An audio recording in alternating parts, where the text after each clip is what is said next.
Surgeons say the clearest doing well. There's a phosphorus spot. Laser.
Surgeons say the clearest doing well. There's a phosphorus spot.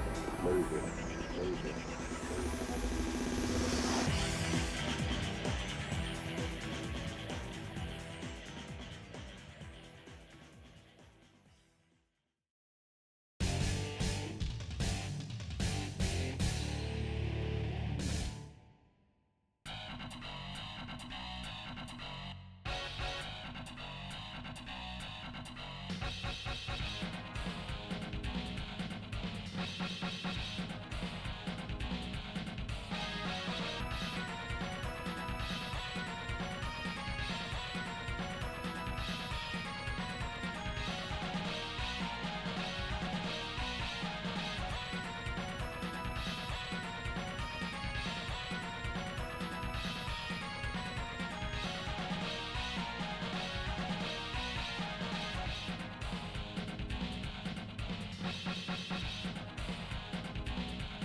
Okay.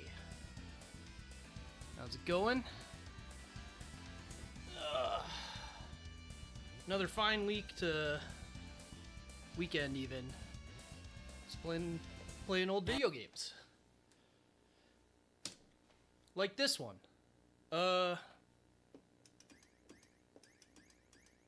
If my sound was being captured, why is the sound not being captured?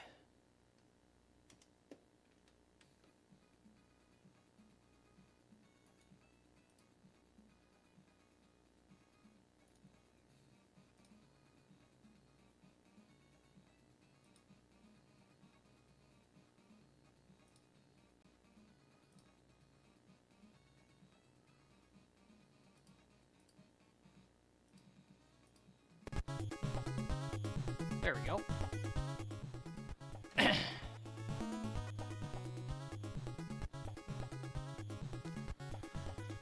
Alright, well, I'm glad I noticed that right away.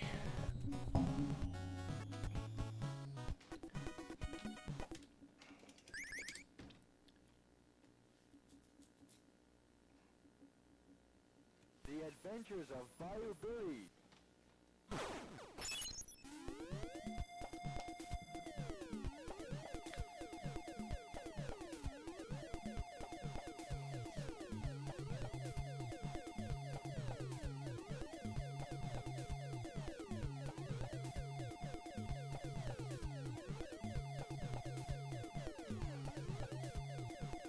Many obstacles. Cabro Man, Skeleton, Jugger Jazz, Andy, Dude. Hey Jesse, thanks. So yeah, this game's one of Konami's earlier beat 'em ups. It's rather notorious for its difficulty.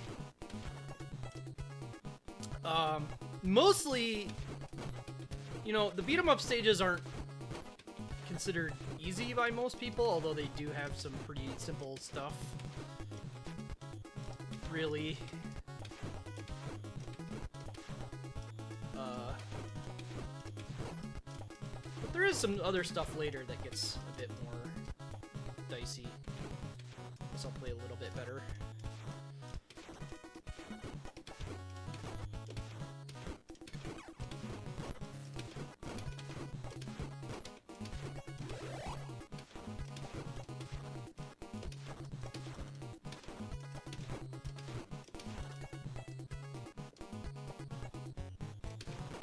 Konami jump kick? No, this is not Konami jump kick. This jump kick is actually pretty dicey. Like, I'll be using it a lot just because it's your damage, but your attacks kind of just suck in this game to some extent. Or more accurately, the problem is that enemies kind of like recover and immediately attack in a lot of situations. Come on.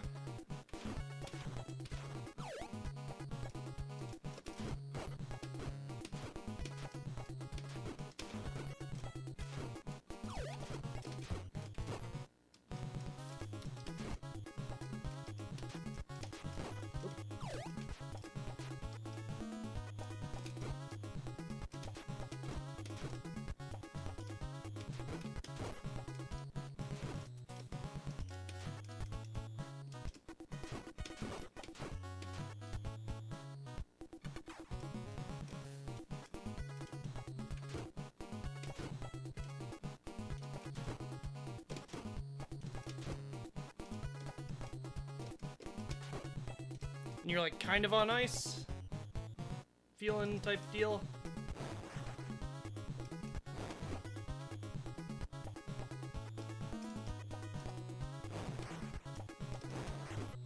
Whoops. Alright, I don't really want to lose a life in stage 1 just because it doesn't really accomplish anything. The Adventures of Bayou.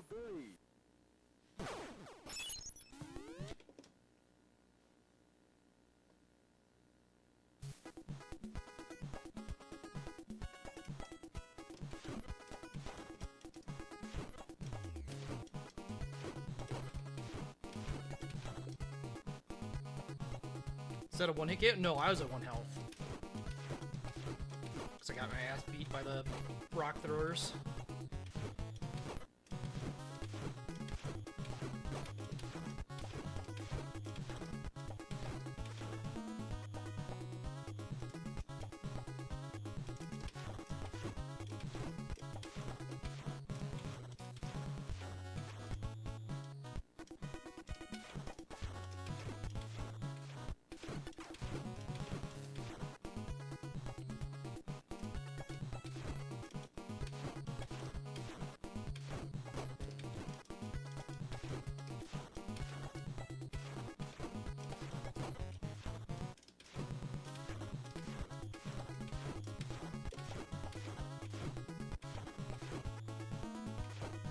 Huh.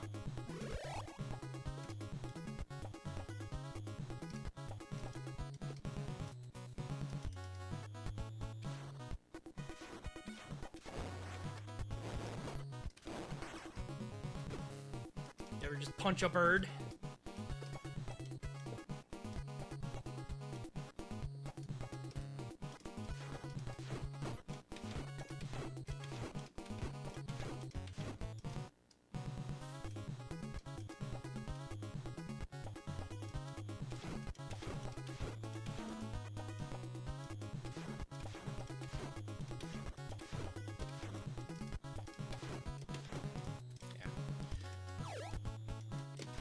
No.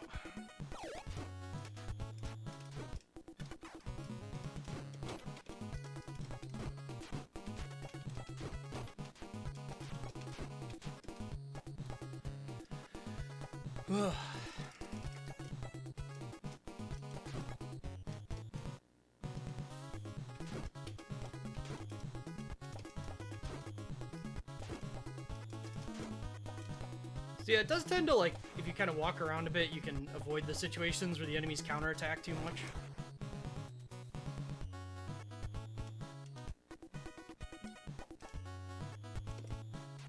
These parts are really annoying just because I don't really want to fight both of them at once, but isolating one can be quite difficult.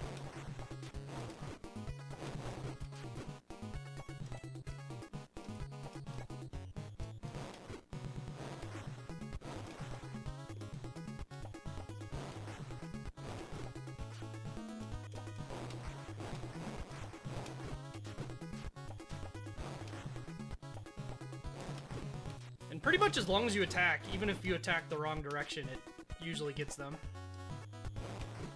Yeah.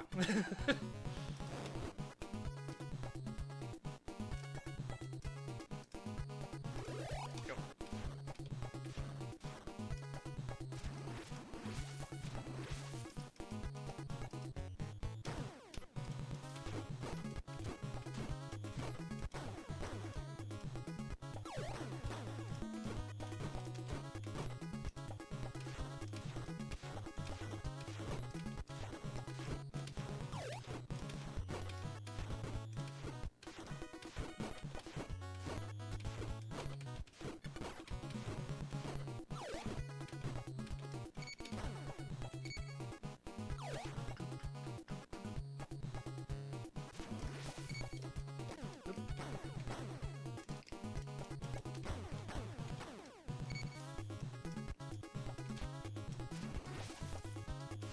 Yeah, I dropped the stick because I shot him.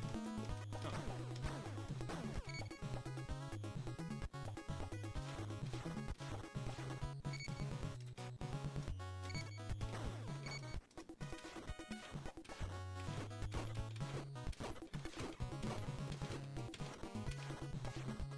Maybe he just doesn't drop the stick in general.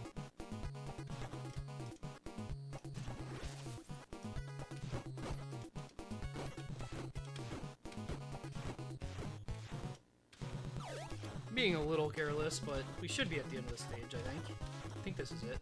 Nope.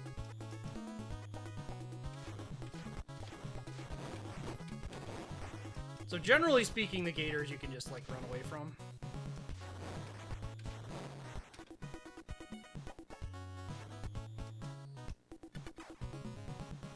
Yeah.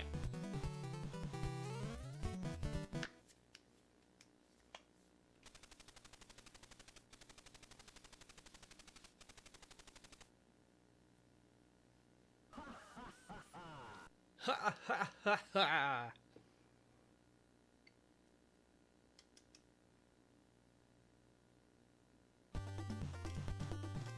Oh yeah, and this is a multimodal game.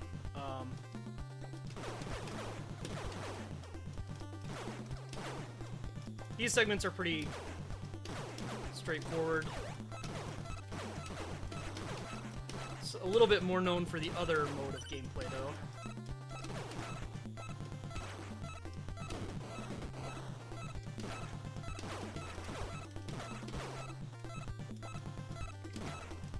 And if you have a zapper, you can play this with the zapper, which is why it gives this stage play with controller thing.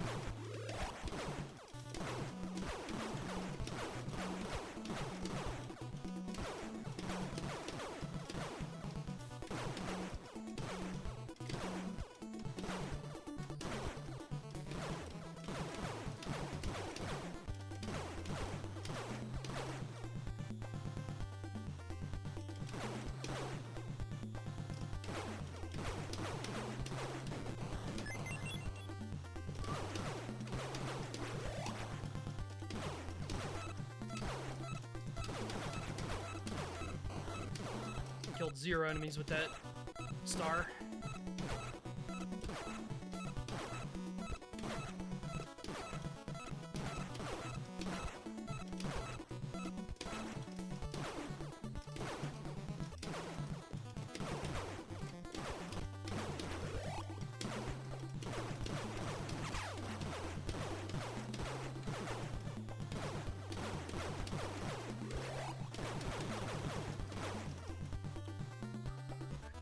Alright, now we get the boss.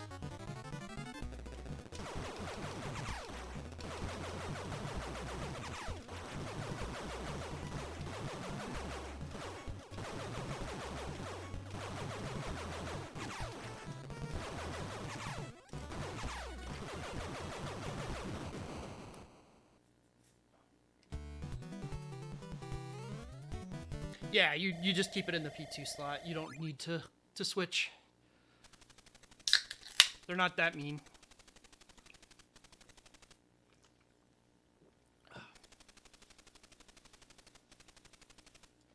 You'll be finished before you know it.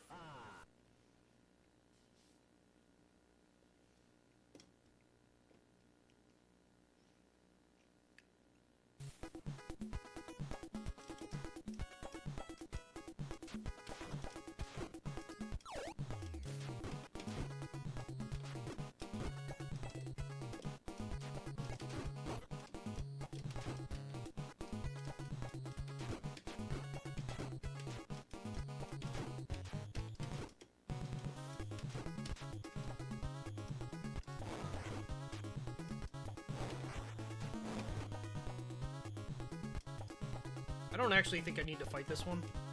I think this is one of the ones that I can skip. But the croc had a knife!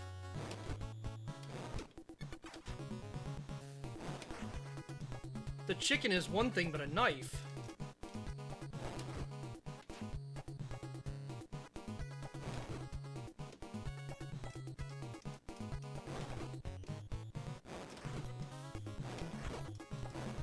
I do have to fight these.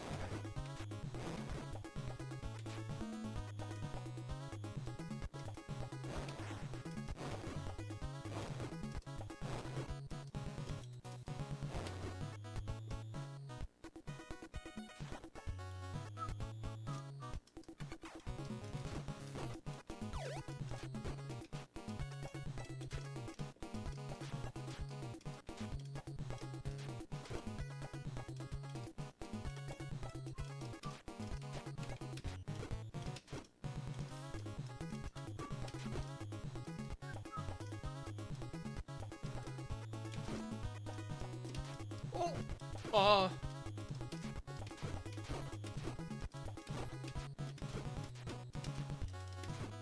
I didn't think you could block those that way. It's interesting.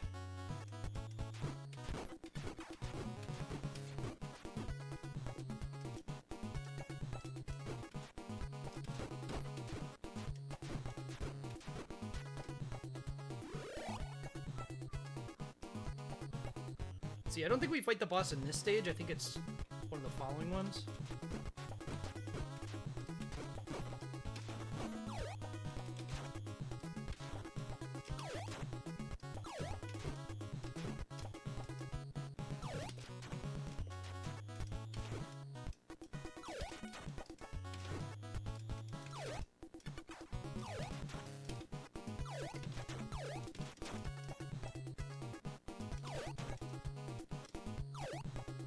The old knife fight. Hey, Polly.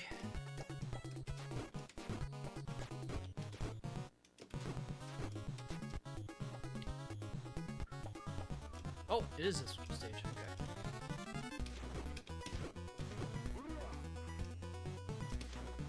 Oh!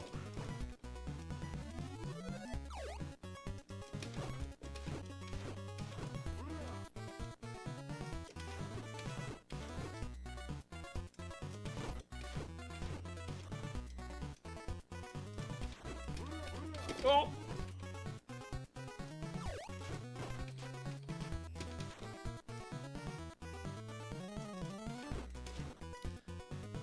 Got a long ass leg, but you can jump over it.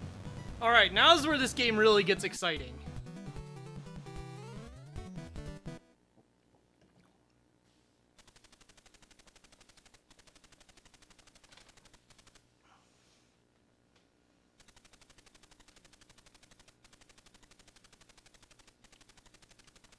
I'm sending out the best to deal with you.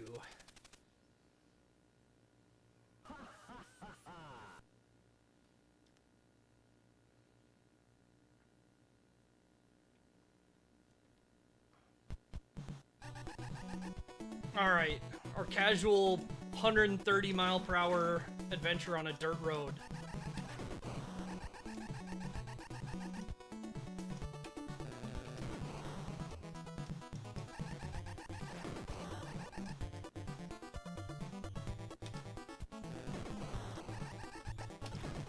So from what I can tell, you can throw the bombs at the helicopters about when you can see their propeller, or helicopters, whatever air vehicle they are, about when their propellers appear on screen, like moving. Oh!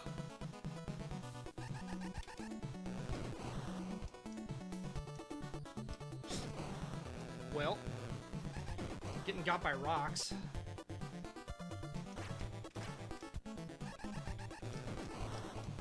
Yeah, you can only shoot or throw a grenade at once. Like, if you've got one going,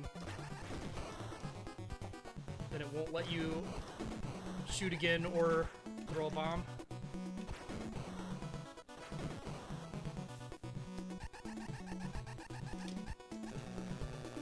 That missed, huh? Oh well.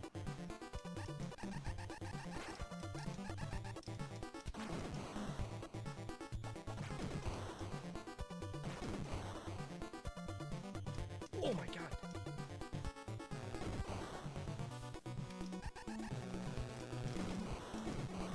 Whew.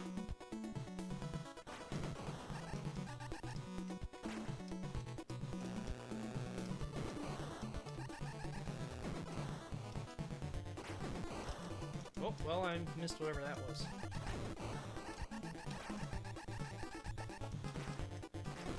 Be nice if it hadn't been the same color as all the enemies.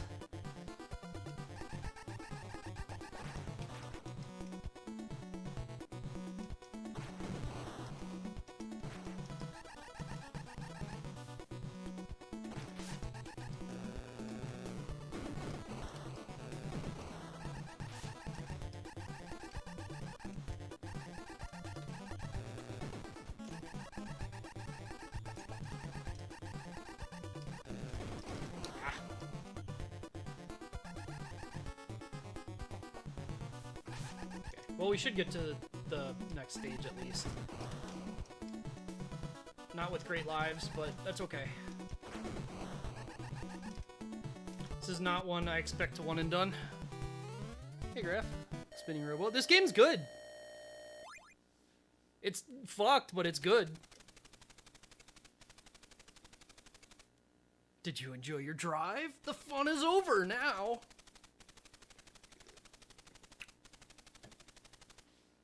So, second car stage is a bit more challenging.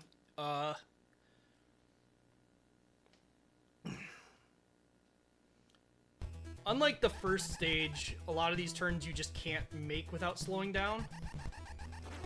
But you also can't afford to slow down too much, or else you just literally don't have time to finish the stage.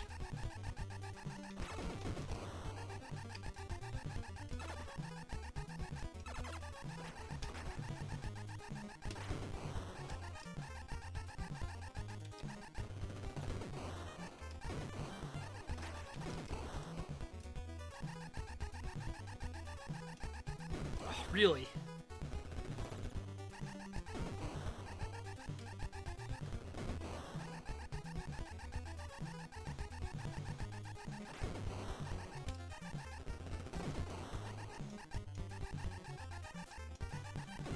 Alright, he caught up to me. We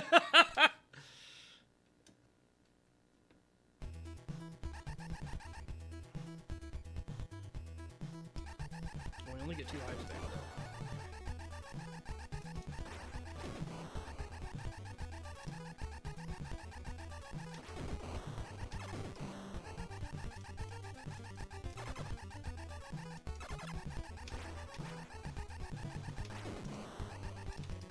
Oops, that's gonna miss. Well, he just won't drop a bomb on me then, I guess.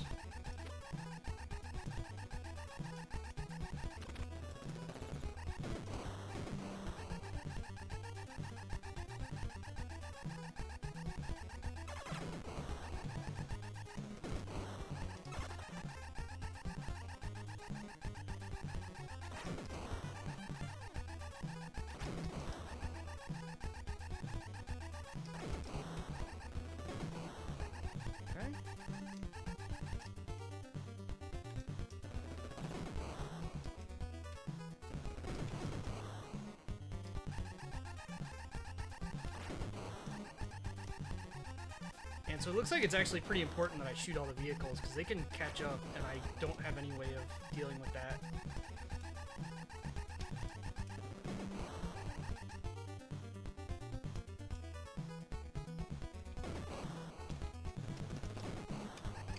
Oh yeah, I had no way to dodge that.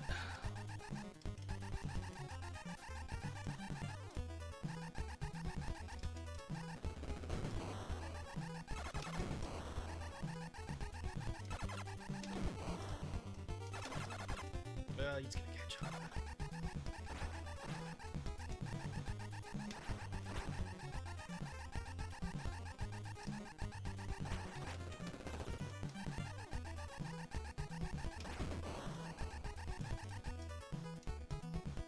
Okay.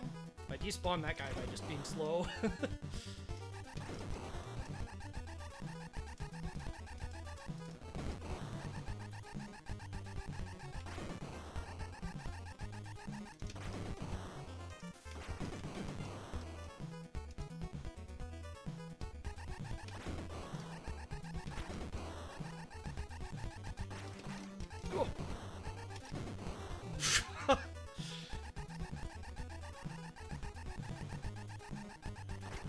No, ah, man. Thought I had that one too. What goes into it is that Konami and a few other companies were terrified of the rental market because Japan didn't really have something equivalent.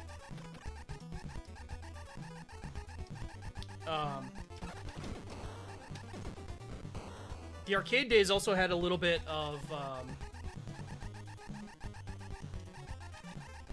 I almost want to say like misinformation being passed back and forth, where some of the Japanese companies thought Americans really liked really hard games because like American operators were making games harder. And then Americans thought Japanese companies were liked harder games because they were seeing these Japanese companies make these really fucked up games.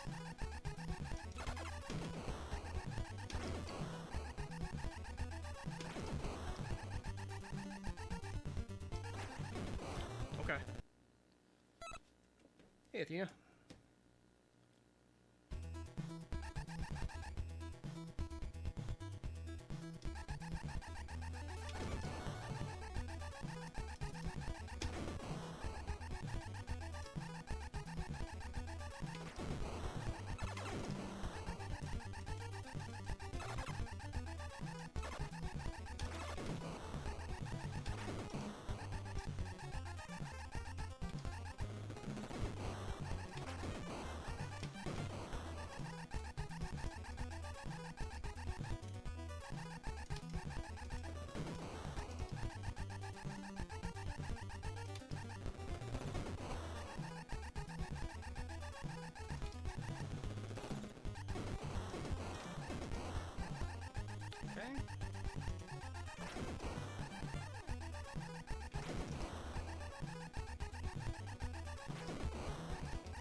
Okay, he can just not drop a bomb then. I understand limiting the player's shots very strongly in this segment. I really wish I could both throw a grenade and shoot the gun.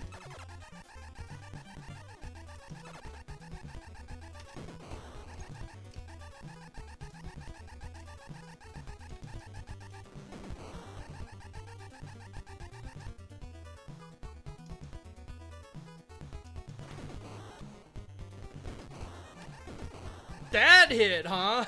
Alright.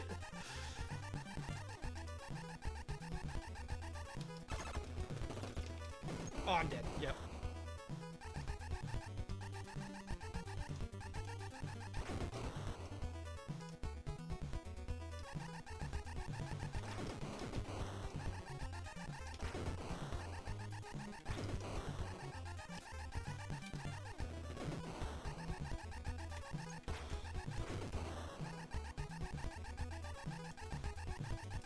Ooh.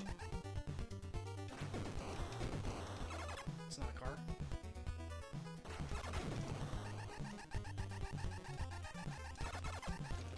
Oh, I don't have any.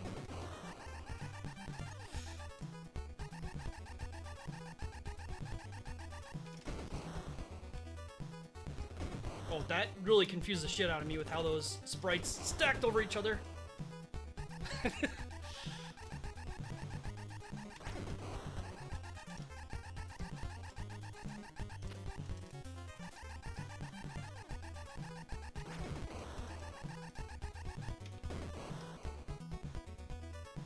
Alright, not bad. Continued 3 times to do that?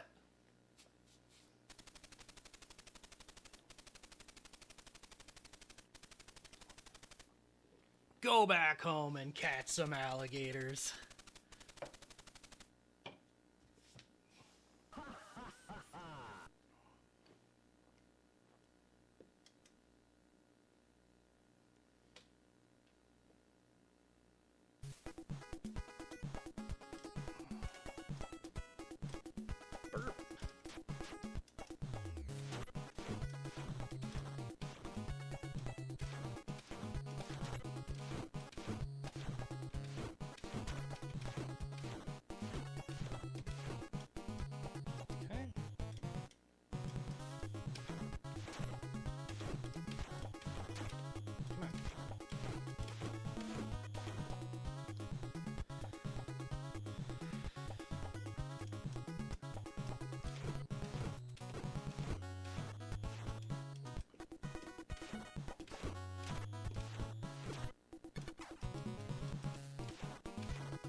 Big swinging ball guy, somehow one of the easier enemies.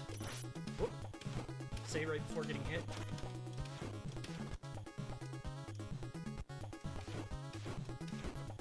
Ah. Okay.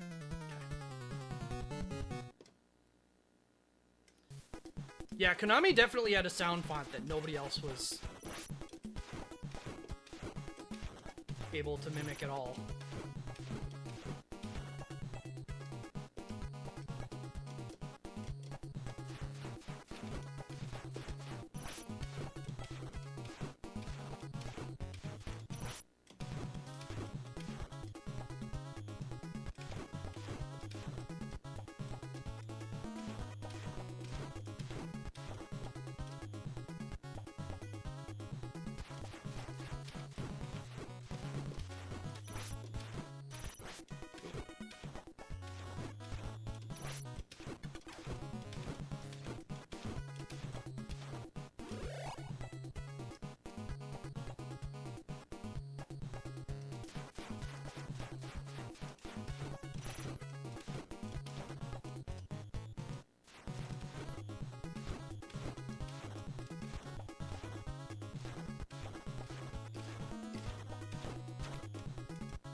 I don't remember exactly what I'm supposed to do with these guys. Obviously.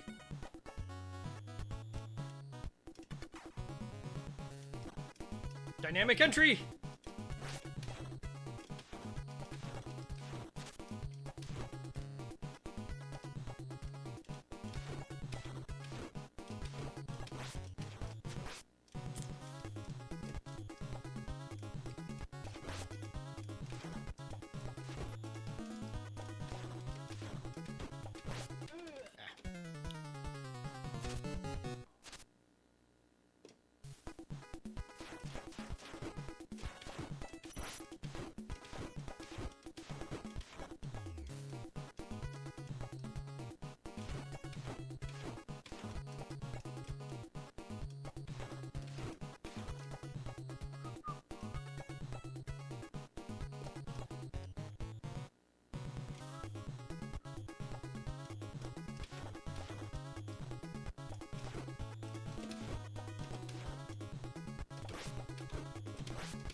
I want it.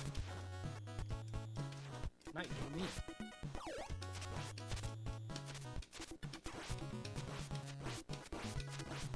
See? Look how good it is when I have it, not you. Cool. Cool. Cool.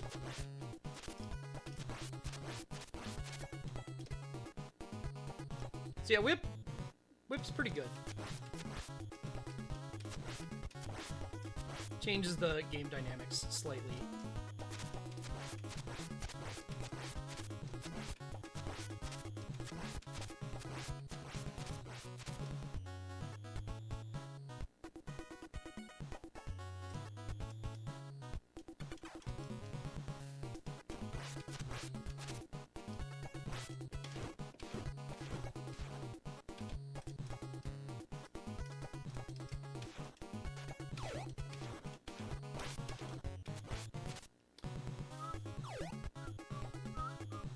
Yeah, the secondary market's pretty fucked up.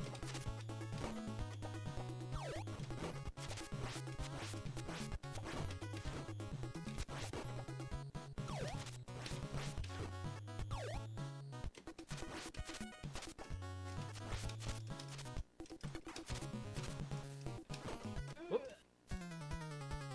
Getting a little careless.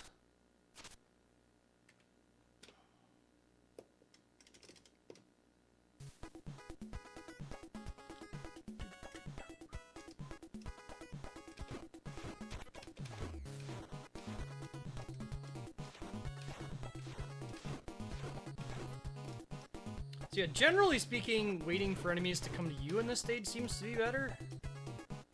A little bit. At least these guys.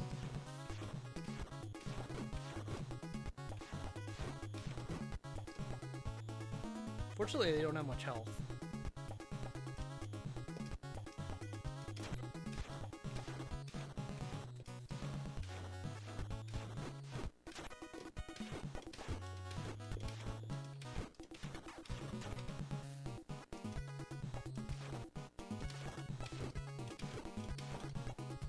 Jump over kicks will be fine too.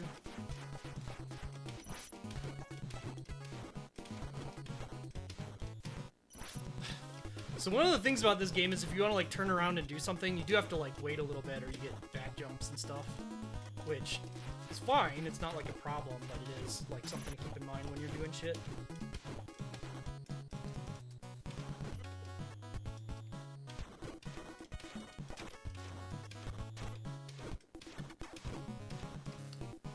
One of these guys has chicken if I can not get my ass beat.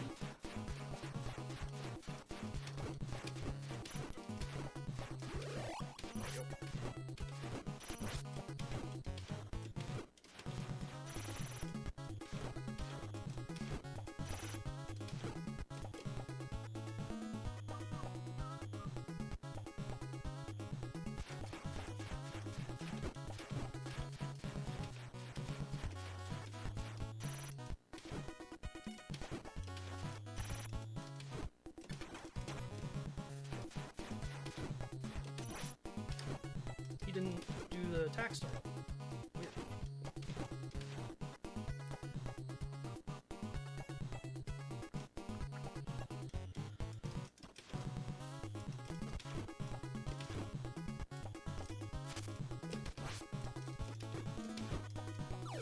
There we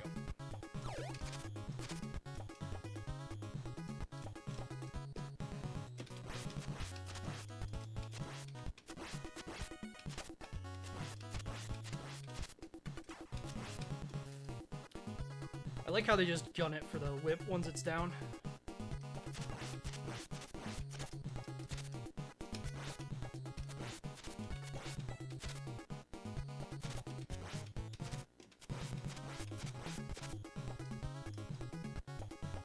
So I actually like the knife a lot, but once you've got a whip...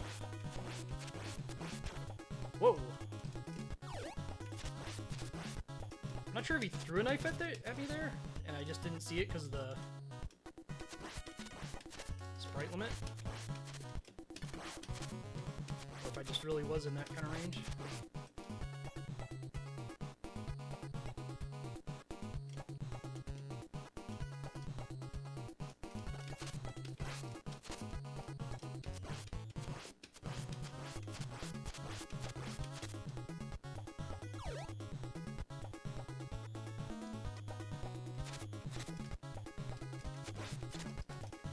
Oh, well, I'll do it.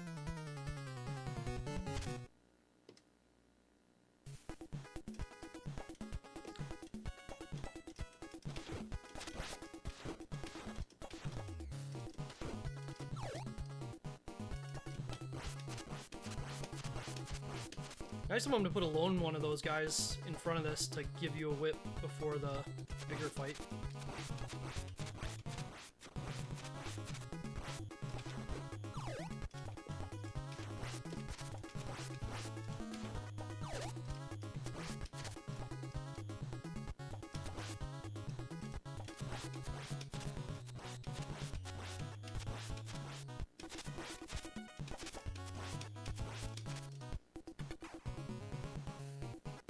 Moon, Konami.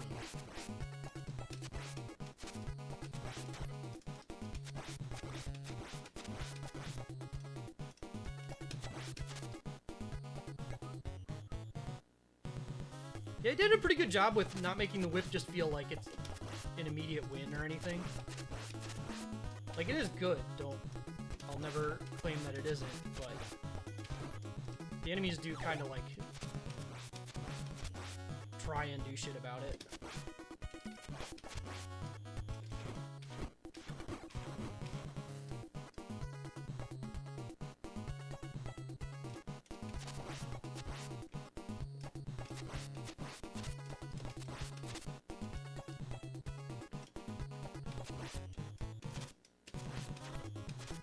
Something hit me.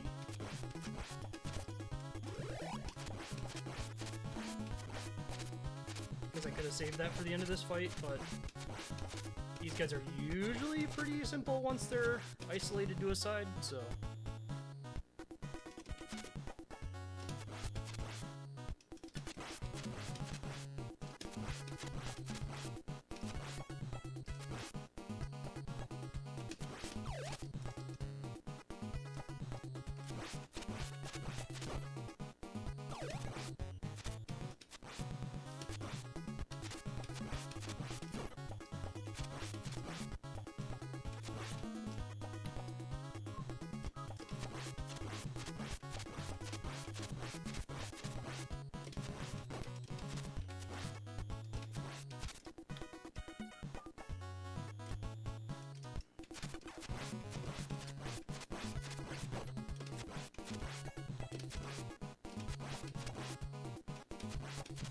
There's also an argument to be made for not taking the whip and body armor in this game, or in this stage. Or in the last stage, rather. But...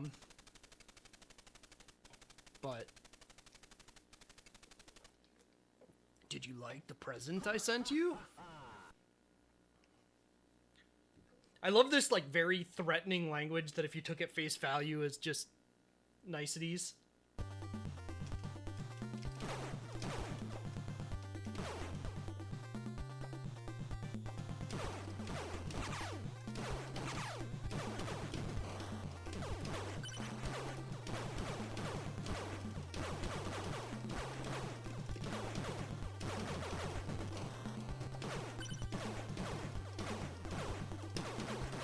Feels like there should be stuff in the background to shoot, but it doesn't seem to be the case.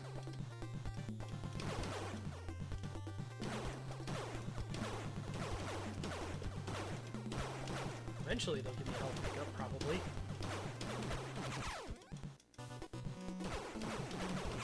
Jazz bar jazz.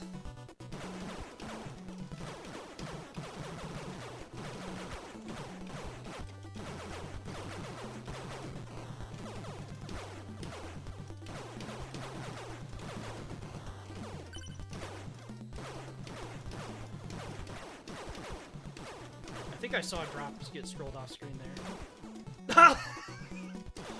I was trying to shoot the drop to see if it just would like still be there, and got the old one framer.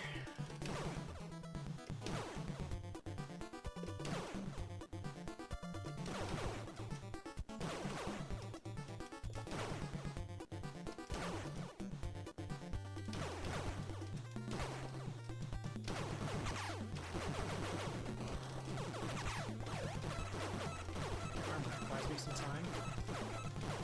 Yeah, that was a bullet. I don't care that much about bullets. I've got quite a bit of ammo because I'm... So you can, like, full auto this game if you hold down the button.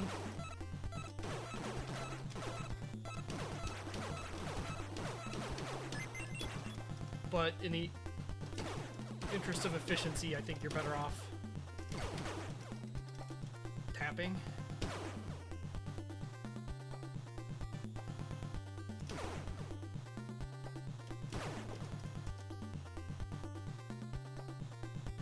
In general.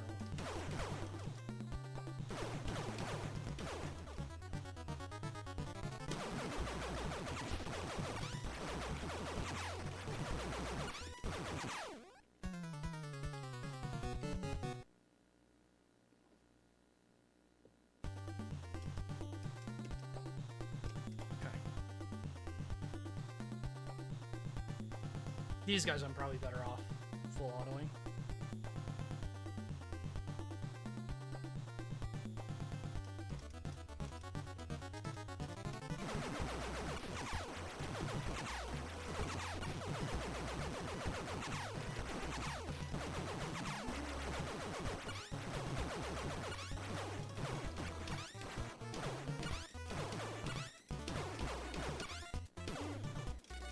Okay.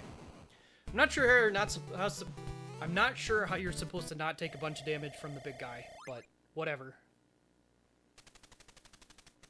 Welcome, Billy, to my estate. I'm gonna have a party for you.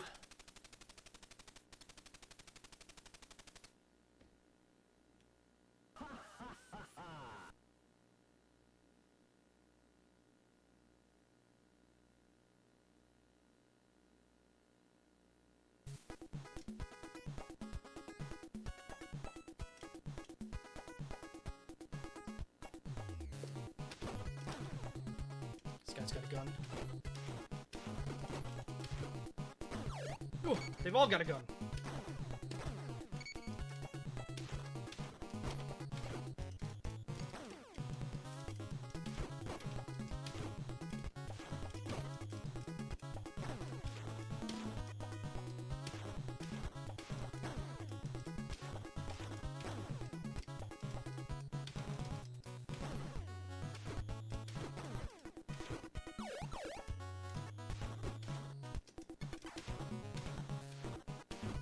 Fortunately, these are less lethal guns.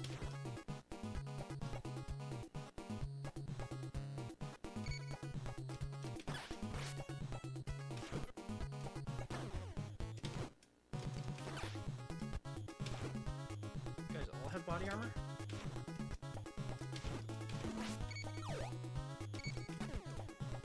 Yes.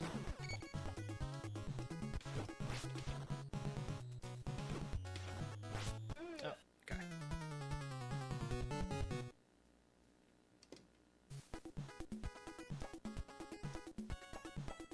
I understand. Oh, I don't even...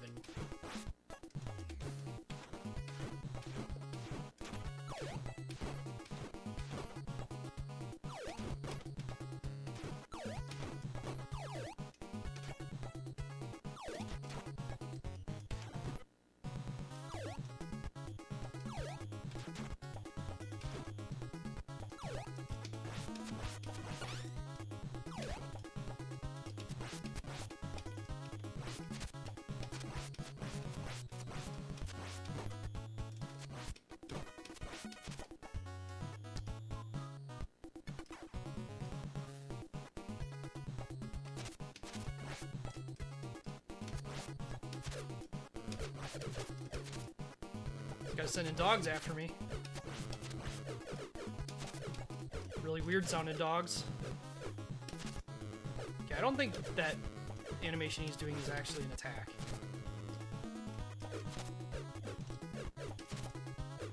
I actually have to fight these?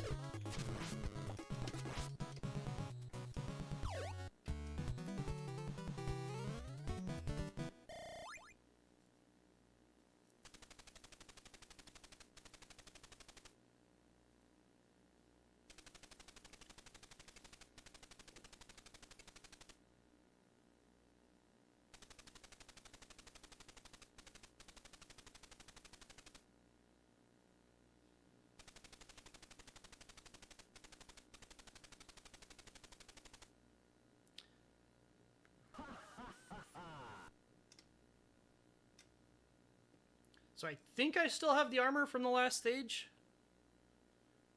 I think is how this works. Because I still have the whip. Which makes him kind of a joke, because, yeah, he tries to shoot at you.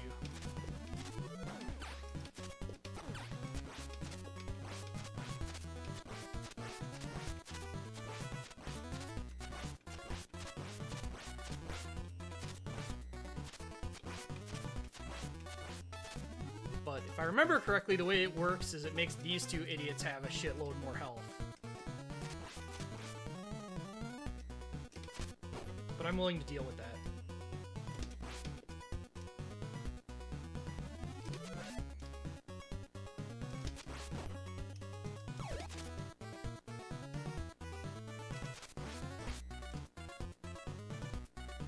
Because, like, there's nothing to really stop you from just kiting them forever.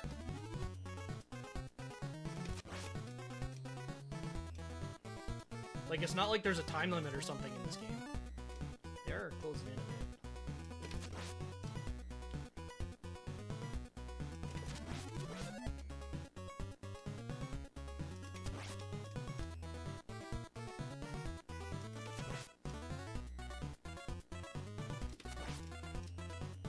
I'm sure there's ways to attack them more efficiently or manipulate their movement better, but you know,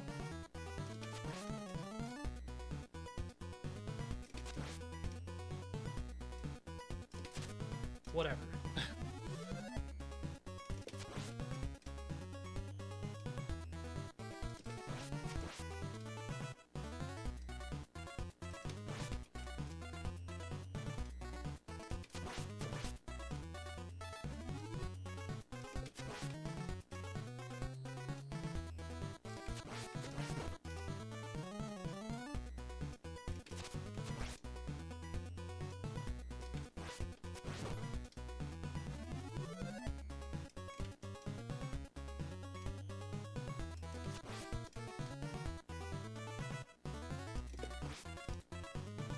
Okay.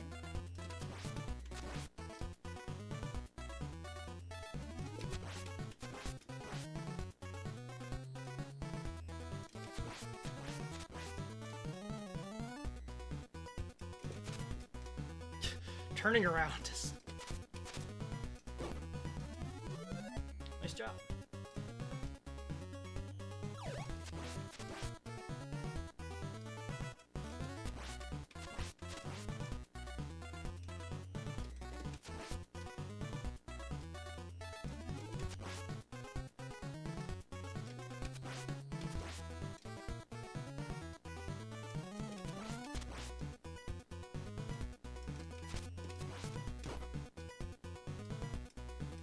I could probably just face tank him at this point, but he turned around really fast there.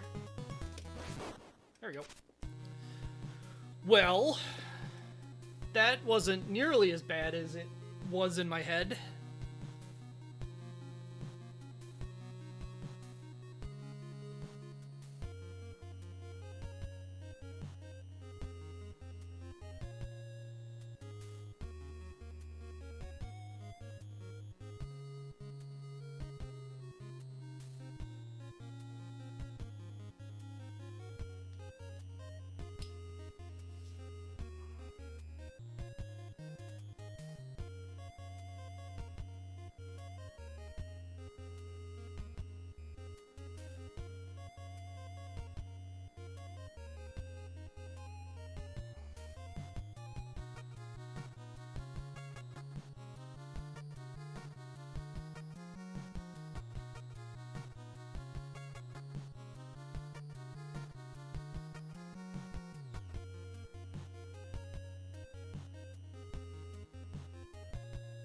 Billy West. I like that they give them full names here. Just bad guy ABC, Thugs McGaw, Frogman. They naming Fat Man Hurricane Hank, the Cajun Cutthroat. Migraine, my God. Alert.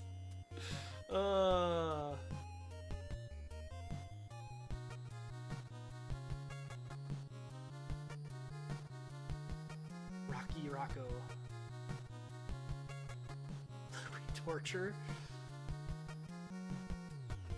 What names? And then our traditional staff role of, or is these gonna be actual names? Yeah, fake ass names. Never mind. Oh nope, real names. Just Mr. Konami. Or maybe real names. These are plausibly real Japanese names. Grasshopper Ogawa. Bano Bano Ibatsu. Or Ibasu.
I have no idea what that word was supposed to be.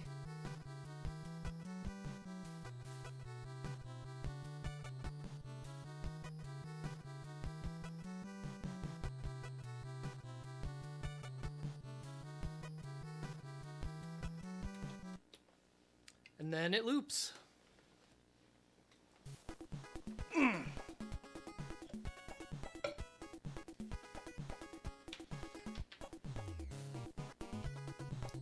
Man, this game's music is so good. Konami in general had great music in the NES era. I mean, in general, throughout when they were making games, really. But this game's soundtrack,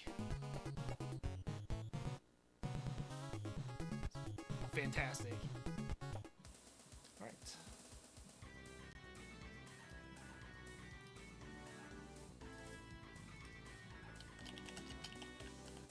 Here's Bayou Billy.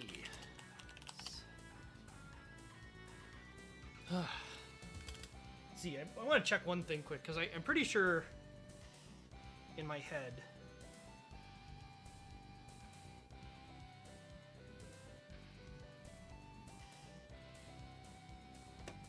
uh, 1989? Yeah. So this is like one of Konami's earliest beat 'em ups.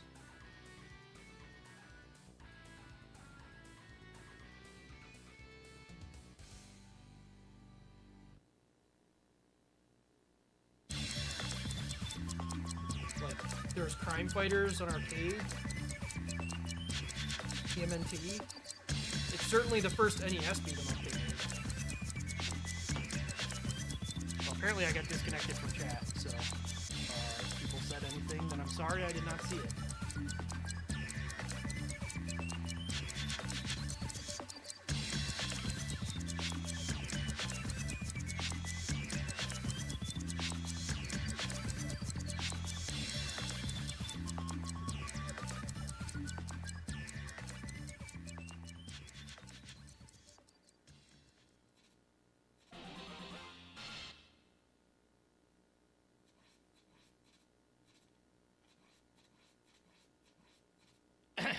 Okay.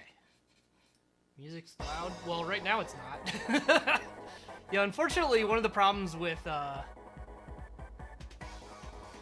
way I've done my music is that the volume balance is impossible. It is just impossible.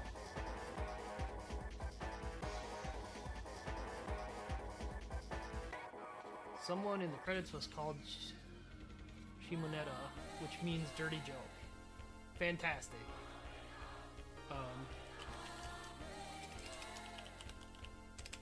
Konami's first NES beat 'em up, and one of their first in general is quite impressive how much they got right out of the gates. Game has a very iconic look and sound, which has stuck with many people and made it a memorable experience in spite of the game's notorious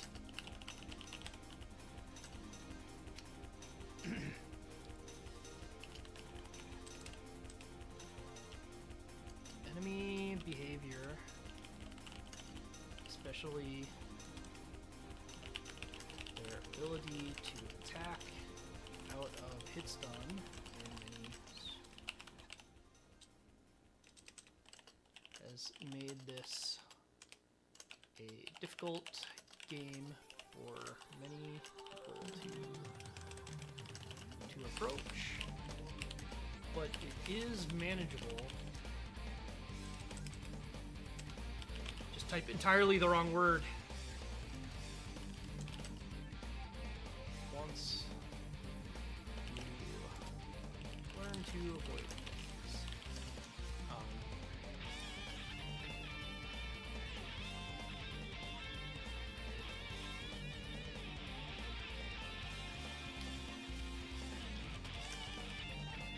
things. The game features 3 game types, of which is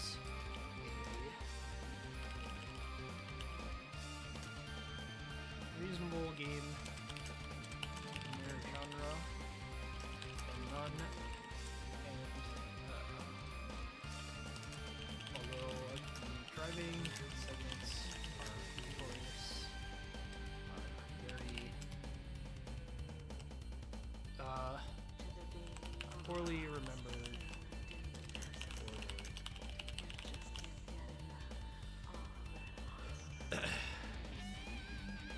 maybe not very. They're kind of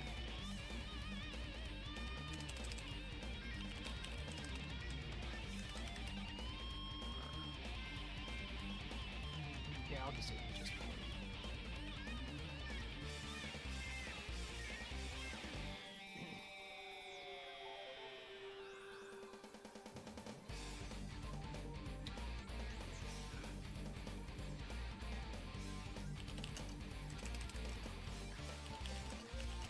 the main complaint I personally would have is the very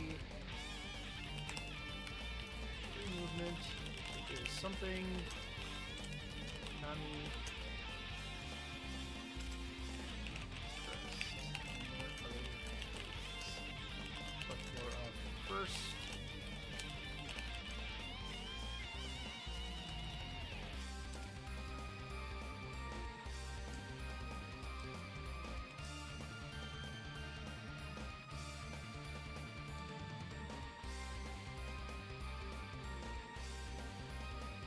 I feel it's clear why people speak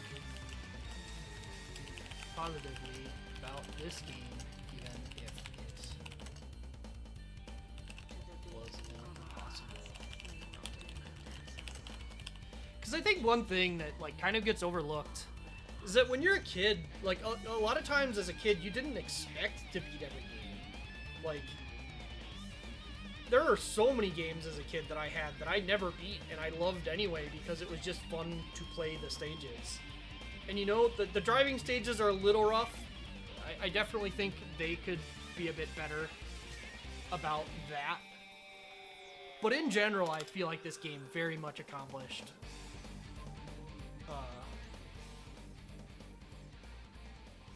what they were looking to do with it.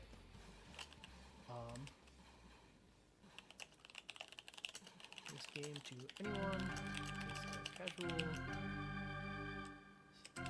even a casual fan of the genre who does not mind some punishing difficulty.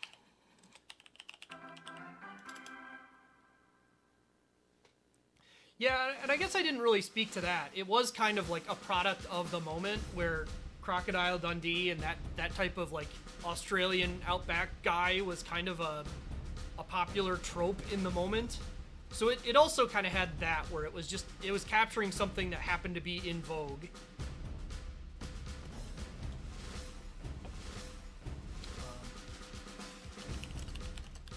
I like this game if the slippery controls or the difficulty of the multimodal gameplay.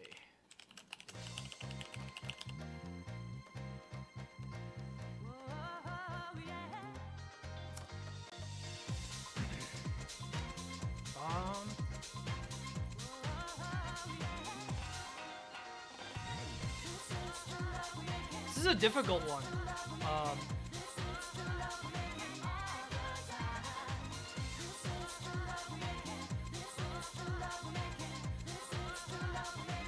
Because I think this game did a ton of stuff right.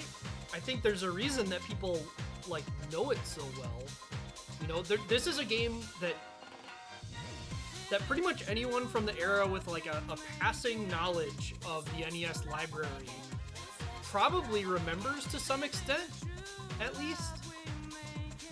Even if it wasn't their favorite game, it's probably one that they know and like have at least some positive association with the NES. And I do think the fact that it was Konami's first beat 'em up that they released, at least on the NES, is quite relevant.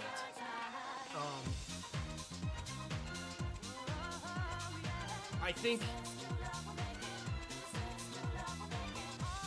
I definitely think the driving stages, if just the driving stages alone were less punishing, I think this would be an easy decision. But honestly, I think this game is great. I think they did exactly what they wanted to out of it. I think they got people's attention perfectly. I think it's a good, reasonable length for an NES game that's multimodal like this. I think they knocked it out of the park, honestly.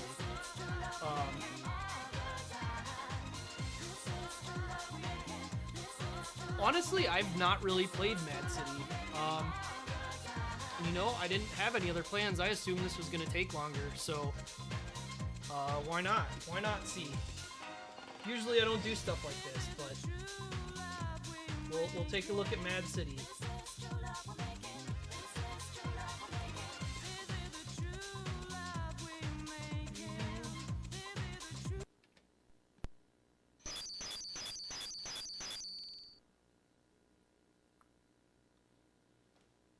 I do have something else that I'm going to play. I kind of thought about it during the credits. Yeah, Mad City is definitely easier. I mean, there's no question.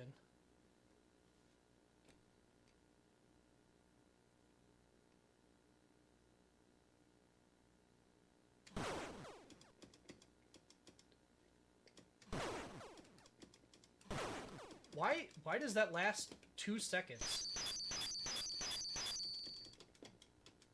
I have to hit select. Okay.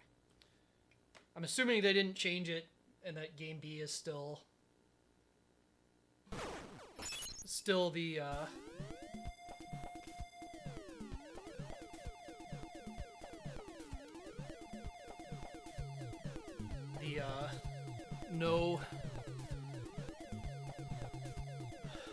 no zapper mode.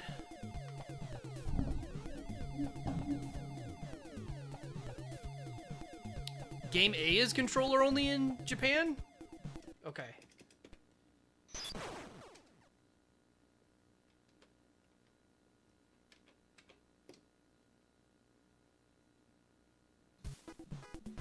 Skipping the intro since we literally just watched it.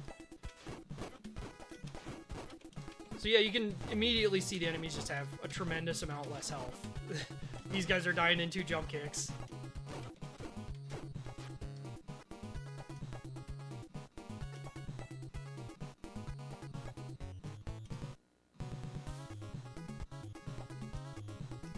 Oh, okay. I guess I have to go way up to the edge of the screen to advance in this version?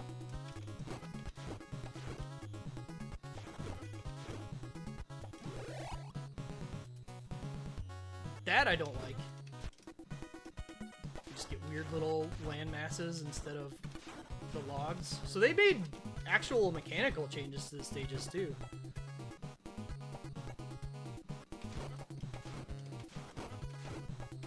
Oh, he's got more health. And these enemy formations are different. I don't think they had mixed enemy formations till pretty late in the stage.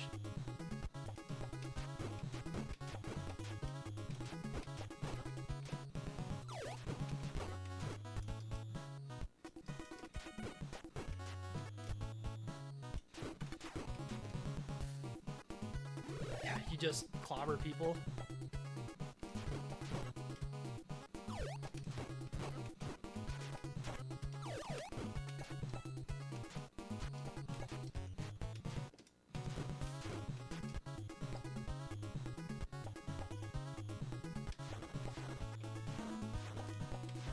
Divers here.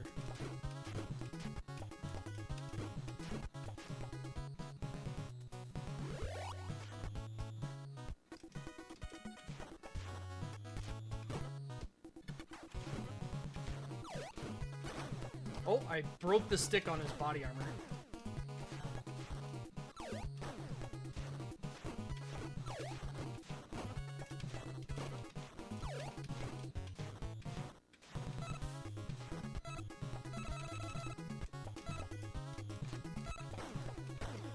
So bullets doesn't flash to let you know you've got gun selected in this version, which is not great.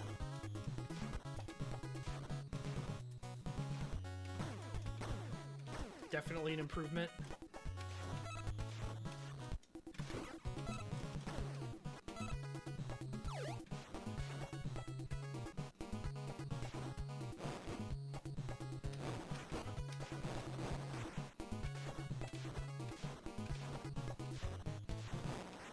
I don't know. I understand the decision to change it from these little islands. I think it was a good choice. Wow.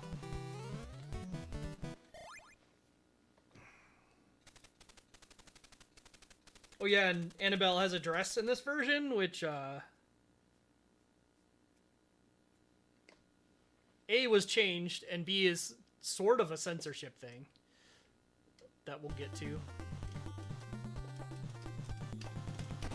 Oh, well, the shoot bullet is reversed, or the shoot bullet button, I should say. What?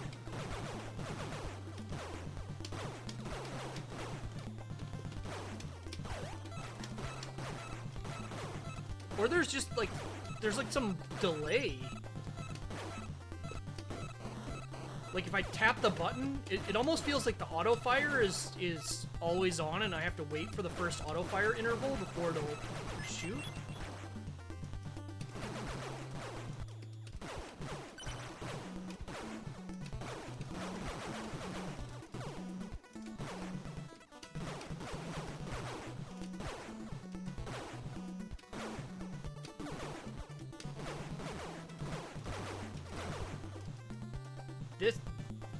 Yeah, it feels really weird.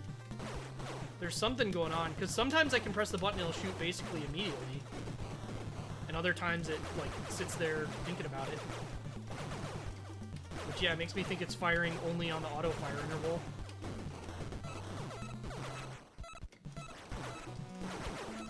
Oh, I'm up full. That's what that is. I don't need bullets when I've got that.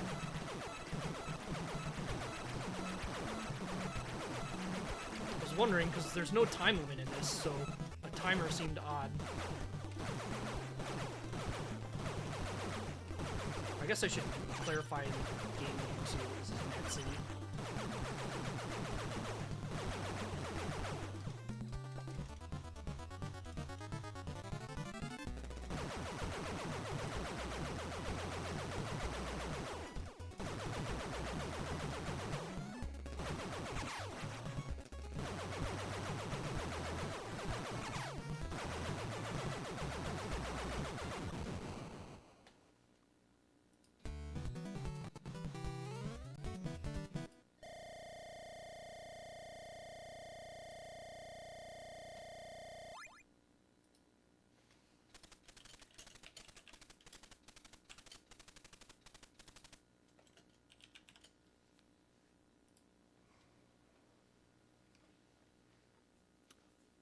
Oh no, the Japanese version is not the censored one.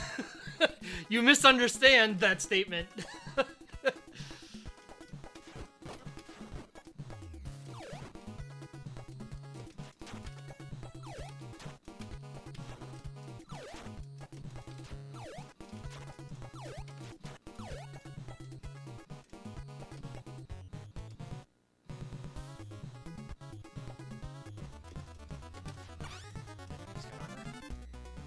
I knew that.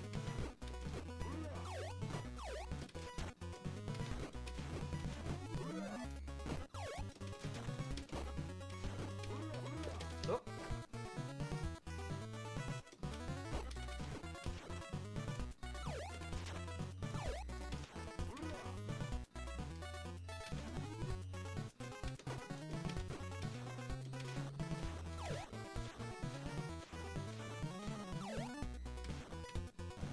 Oh, nice float.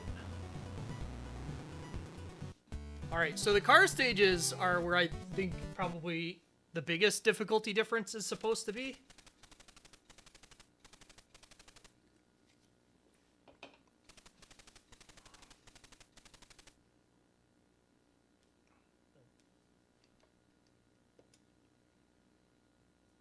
I believe...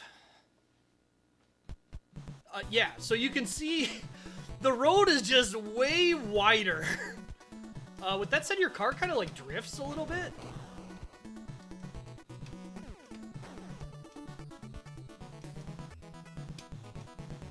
Throw dynamite instead of grenades. But yeah, we have actual HP.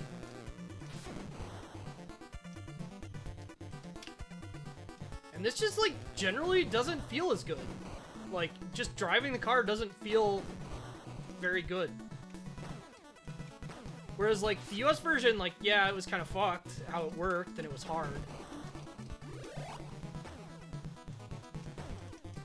But it just felt like something. Oh, we can throw multiple dynamite.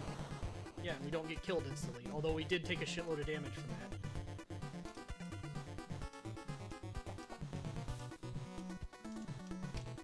I'm not sure when to throw the dynamite because the visual cue I was using doesn't seem to be the same.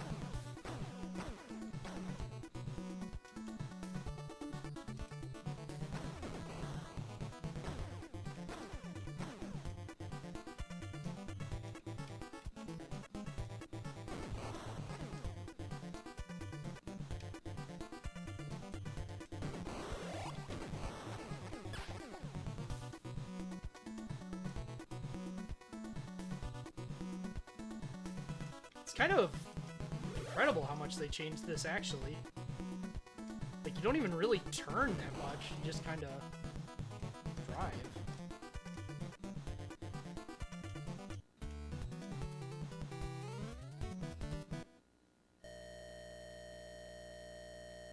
Yeah, trees, the trees being actual trees instead of just weird corner posts is nice.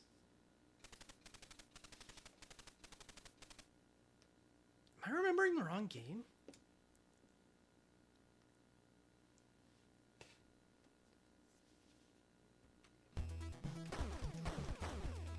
Maybe it's only if you...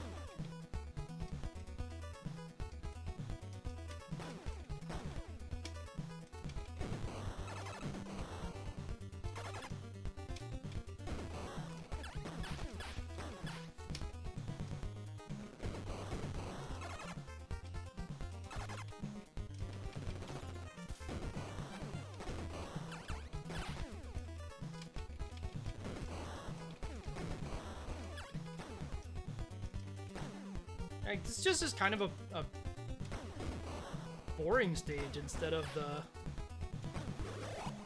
You know, obviously the NES versions is kind of fucked compared to the Famicom, but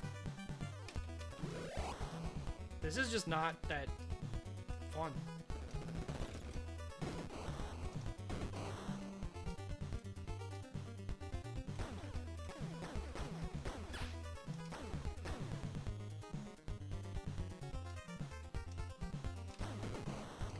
Like, this is kind of one of these things where I think something people underestimate in games is like how much the parts that you don't like add to a game, as weird as that sounds. Like,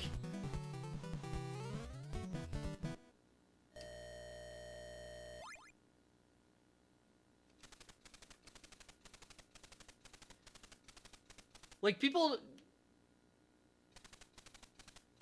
like, if I played this game and I played through that, I'd just be like, why did I do that? Like, what is the thing?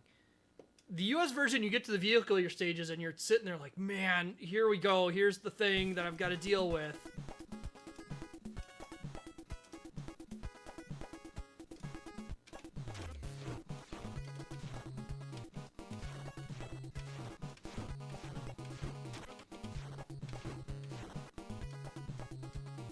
I really do not like this scrolling. Even the enemies just dying in 2 hits is like kind of not great.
I think the amount of HP that the enemies have in the NES version is actually pretty fine considering how few enemies you fight over the entire game.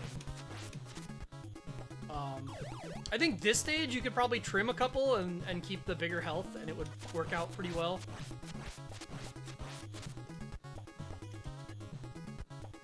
But like, especially in this stage with the whip where you're just kind of like killing guys in 2 or 3 hits and they never get close to you, it's kind of like, well... Like, these guys are kind of just not threatening now because the whole mechanics of how they get around the whip don't matter because they can't get there in time.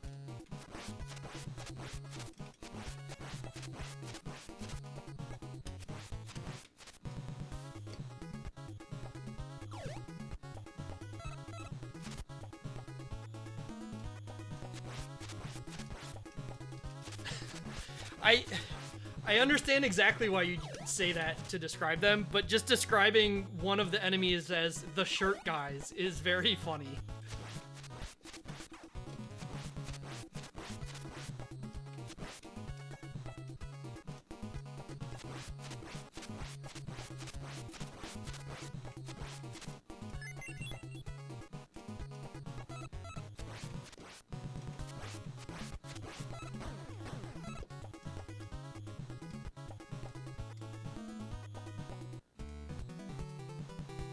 Yeah, no, I understand. I immediately, as soon as you say it, I understand. It's just, it's funny. You know? It's one of those out of context things.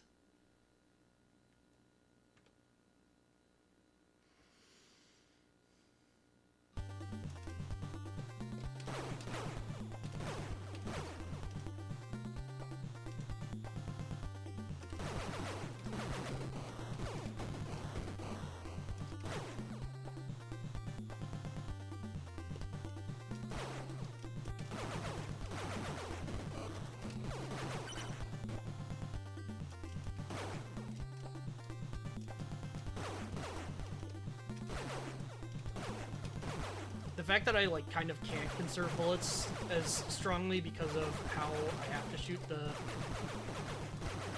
get the shots to actually come out kind of makes the motorcycle guys easier, accidentally.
Love some health. Well, I don't remember if I ever got health. I don't think I ever got health in the playthrough. The other playthrough. Also, holy shit, I am almost out of bullets. Probably gonna die on the boss just because I'm gonna run out of bullets. Well, I guess if I hit, I don't lose one, so there is that.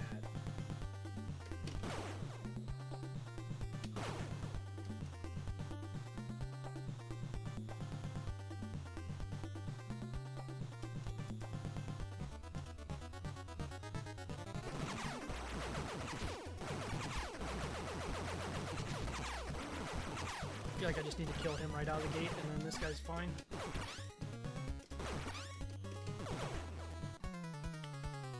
What? Did I miss him throwing a knife, or what?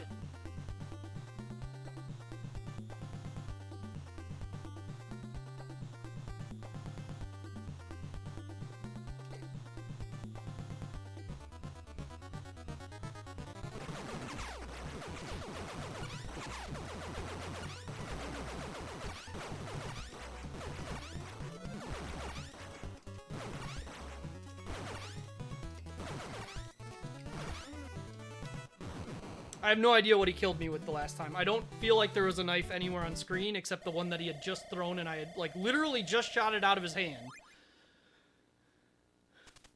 But, you know, maybe I missed something.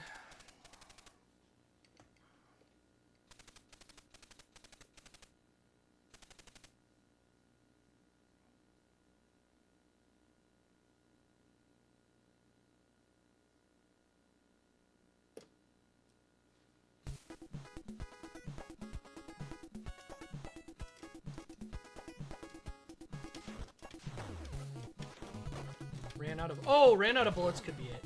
That would make sense.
hell?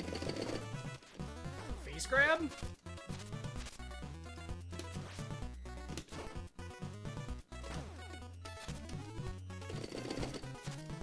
Kind of odd that I seem to be able to mash out of that, but sure.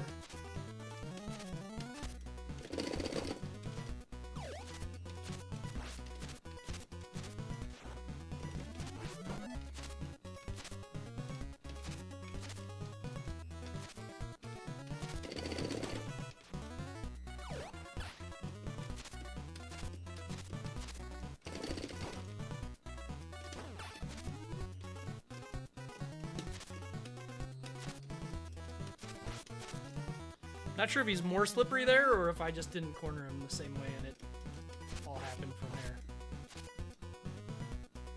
They kind of re-sprited these guys a bit. I think.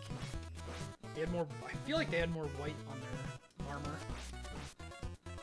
Which, why these guys are wearing armor is kind of a mystery, but...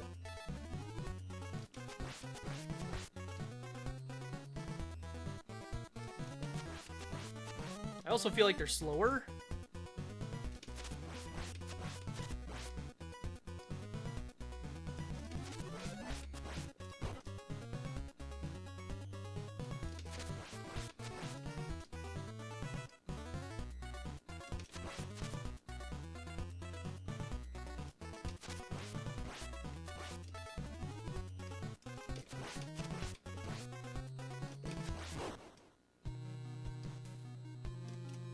Another thing is that you still have control here. So in this version, you can run away from her, and then the ending changes.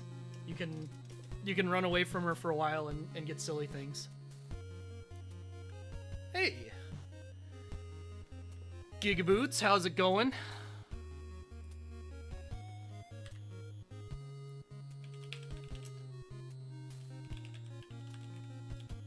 What were you up to today?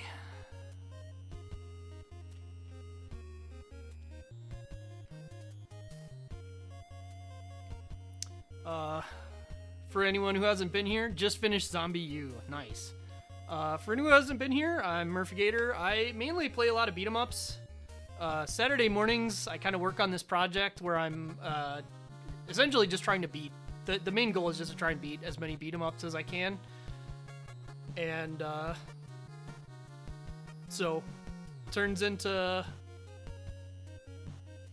learning a bunch of stuff.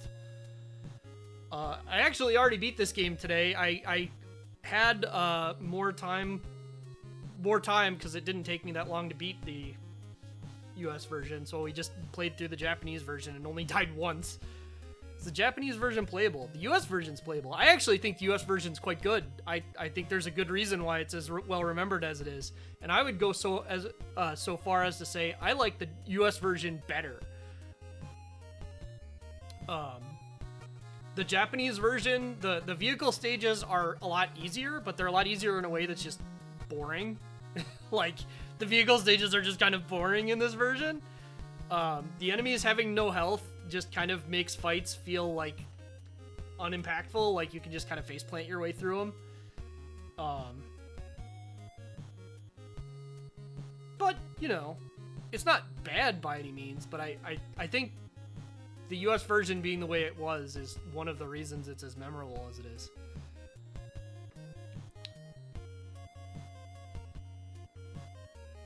Alright, Wii U launch title, post-apoc zombie shooter. Wii U,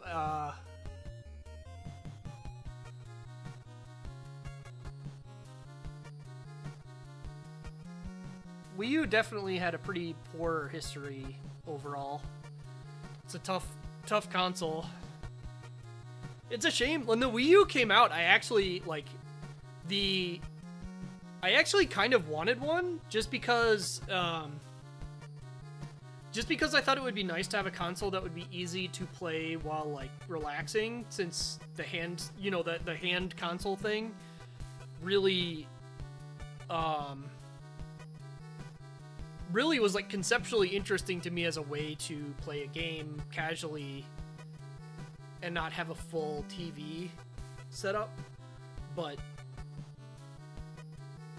you know, as I'm sure was discussed, the Wii U having one of the worst names for a console that has ever been conceived, that legitimately cost them sales because people didn't know what it was.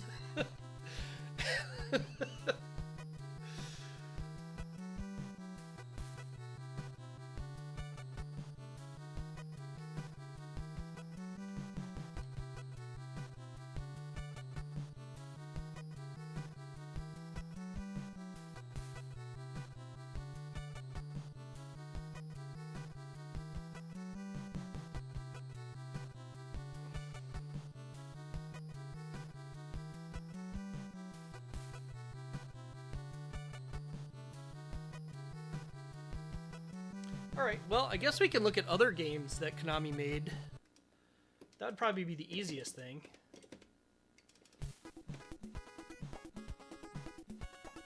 That's not what I'm looking for. Because we do have quite a bit more time. So we'll look at another game that Konami made in 1989.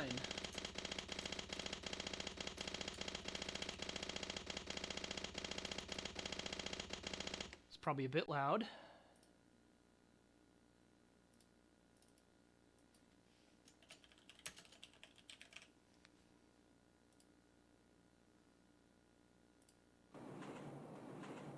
So this is Crime Fighters.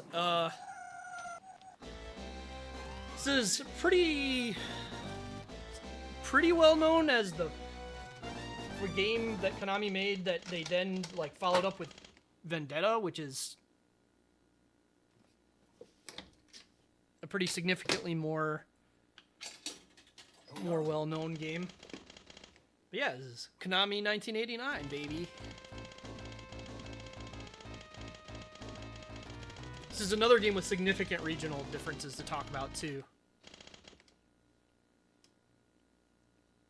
So this game is a 3-button game. There's punch, kick, and then a back kick.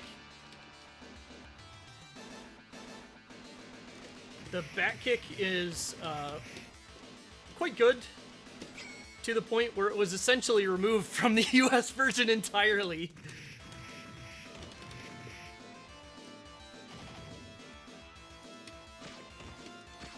But this is a game I have some pretty extensive history with, so we're kind of playing through it for this because project. But shouldn't take us very long.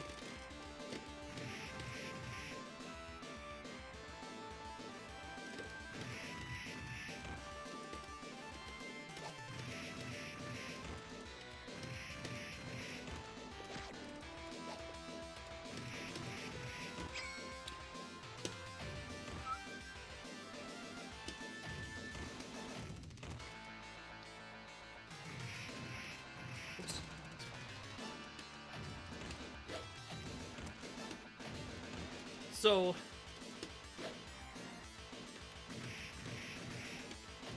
a fun fact for me about this game that I know I've told before is that this game is a heavy influence on where my my VTuber design ended up coming from. Mainly because of the greaser guys and me just finding it incredibly funny to watch them walk around fixing their hair for no fucking reason.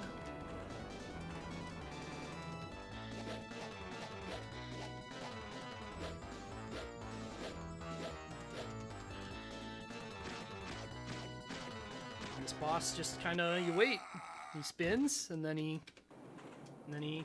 stops.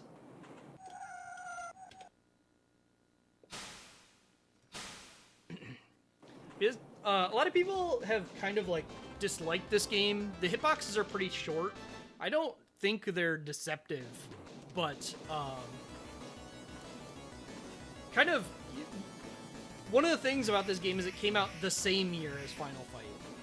And so a lot of people had expectations of like what should happen based on like how Final Fight mechanics work.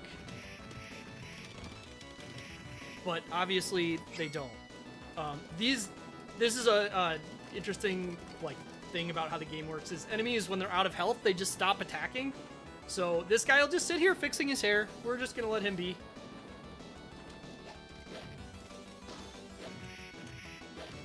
This stage was also censored in the US version. This background picture wasn't allowed to move. These guys unfortunately were not censored, but you know, it was 1989. We'll claim they didn't know any better and move on.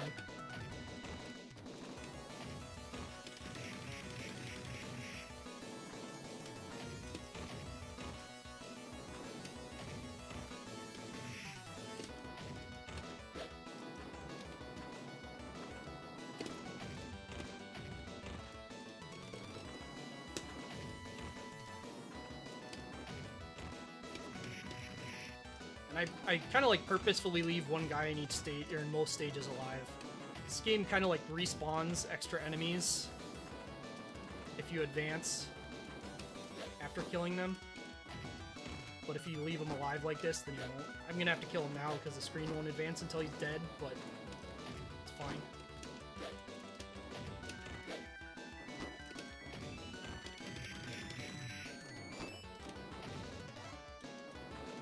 I can do that funny thing.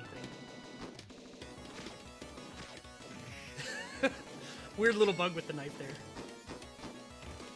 Now we've got a gun!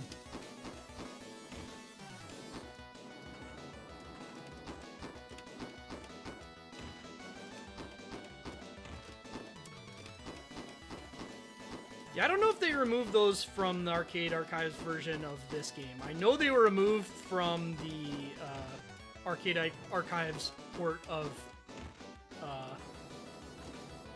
Vendetta. But I'd also say they're like a significantly more egregious enemy than they are in this one even. Anyway, as you'd expect, a gun is quite good. Yep.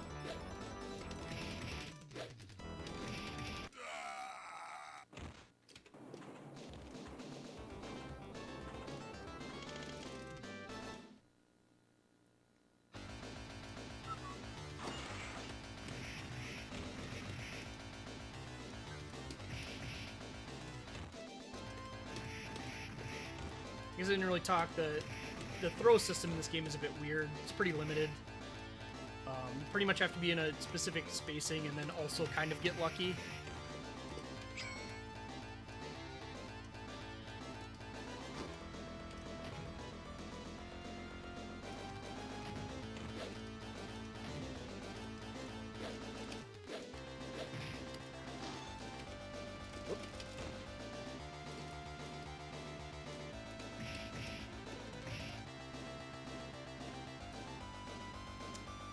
What do I do now? This guy, the red pants guy, is like a really annoying enemy type.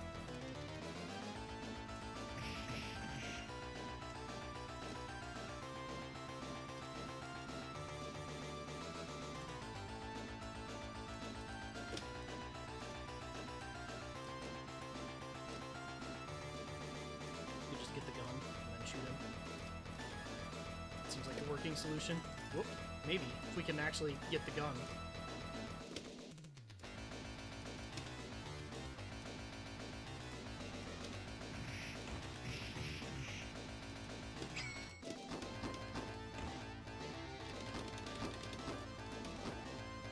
Okay.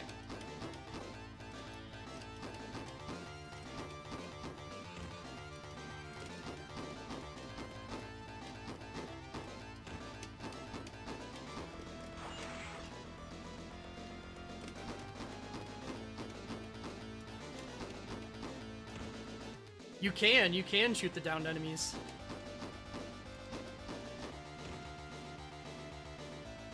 How's it going?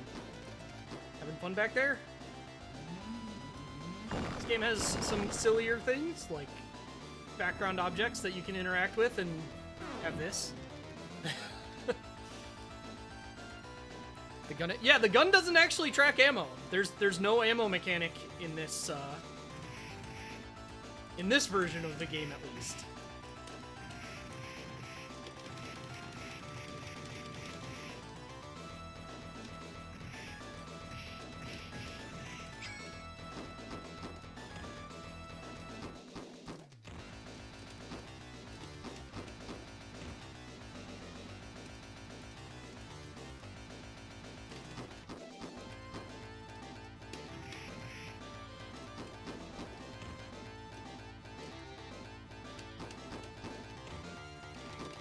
Then our boss enjoying a nice nice drink. he's just enjoying himself.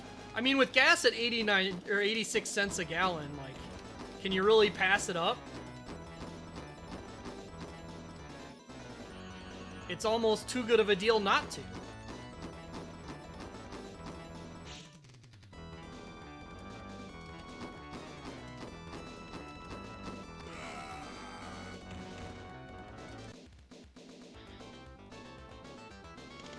Are those guys actually dangerous, or are they really worried about how their hair looks? So this game has a mechanic where enemies, once they're down to their last health point, they will no longer attack. So that is just like that enemy's walking around animation.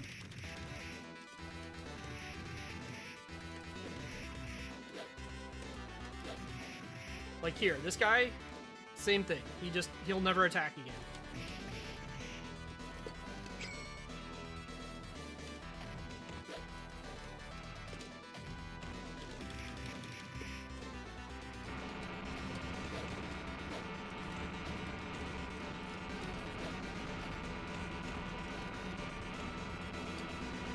Yeah, they just take the rollers at you.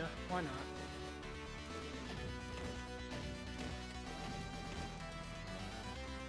I forgot who the respawning guy is in this stage. I think it's this one. Warlock guy.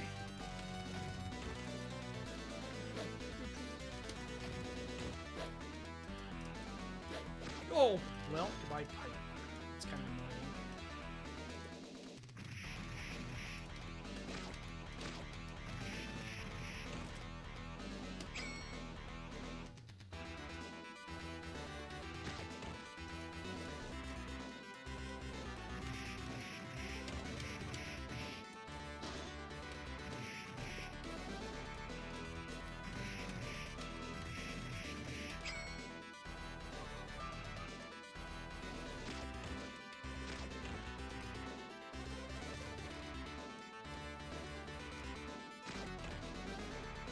Everybody's favorite video game element, foreground objects.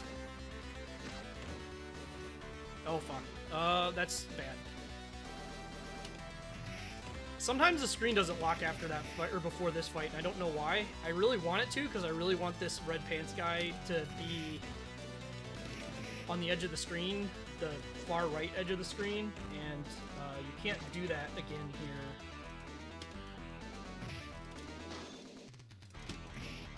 Whoop, what the hell? Because you will spawn the boss.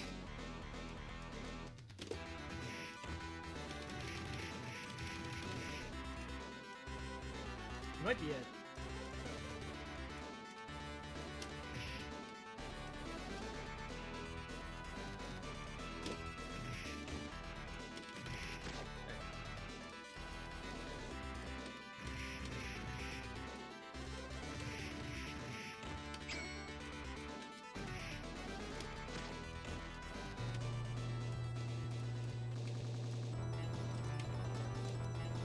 And in case you didn't notice before, the bosses in this game kind of have a theme of being discount horror movie villains.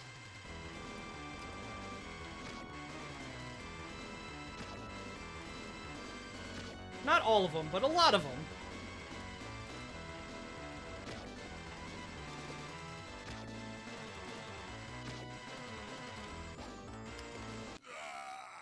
And the way enemies in this game, the bosses work in this game, the reason I'm kind of like stepping away and then waiting for him to walk to me is if you hit bosses while they're like not doing anything, they will just immediately attack. But if you hit them as they're starting an attack, it will stop them from attacking at all.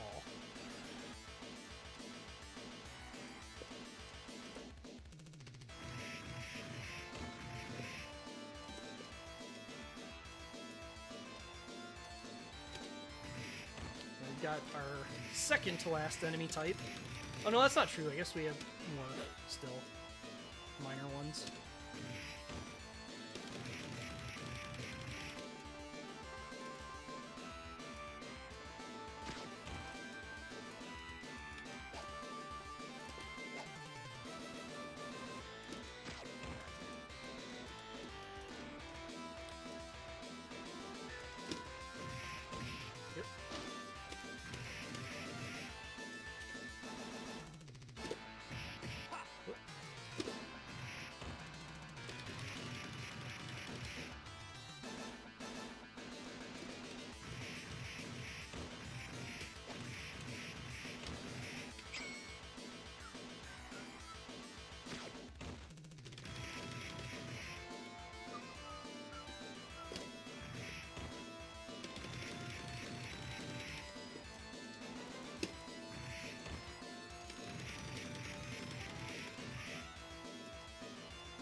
Oh, well, not a big deal. Just have to kill one more of those guys now.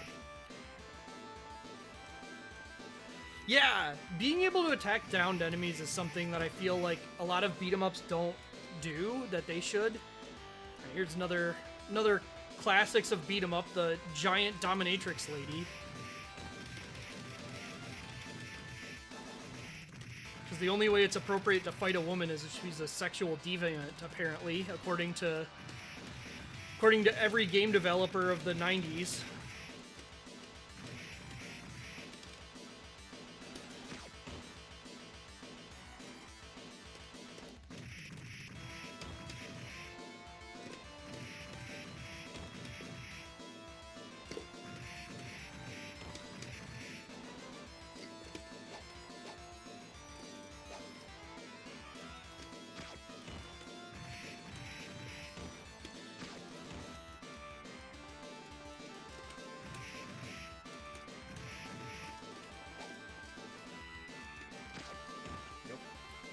Alright, now our boss, who's accompanied by another karate guy. Just get Freddy in there. Everybody loves Freddy.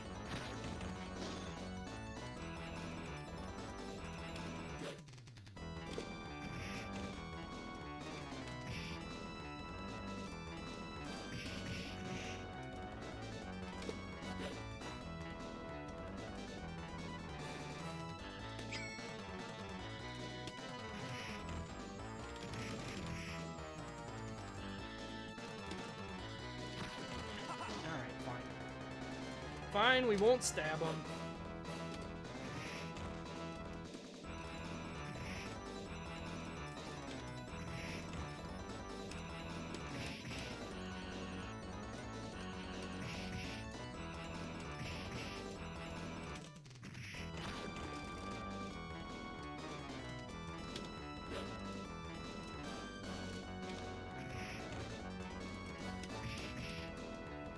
Fortunately, in spite of his big claws, you can just kind of walk up and punch him.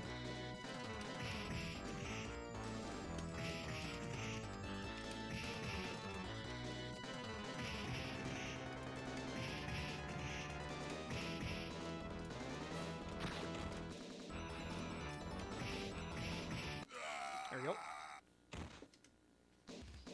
Yeah, you bet. Thanks for the raid, and yeah, it's, have a good night, question mark, whatever you want to call it.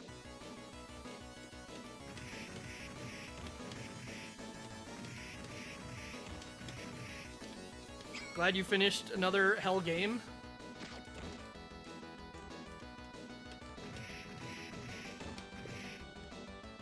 That's how you should handle Freddy in the movie. Yeah, just walk up and deck him in the face. If there's one thing that beat-em-ups have taught me, it's that you just go up and deck him in the face. Dan, I still, the look on your face the one time I came in and asked or commented like, oh, you're playing a game that's not shit for once, is etched in my brain forever. I just want you to know that.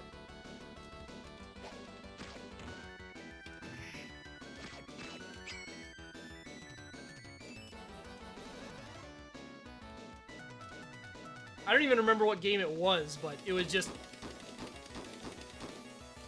the amount of panic you had in that moment.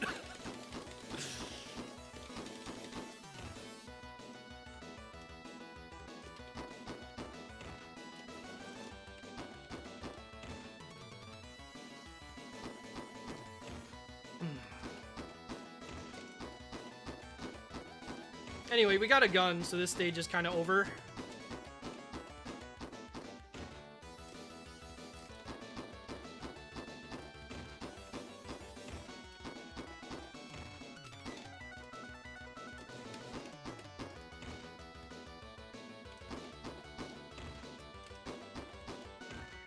Yeah, no, I like this game. It's got a neat environment to it.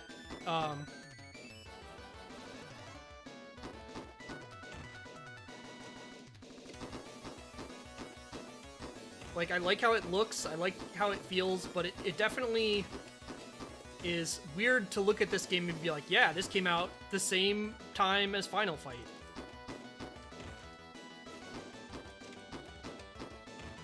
Yeah. Why does it say about to die over here? Because I'm about to die.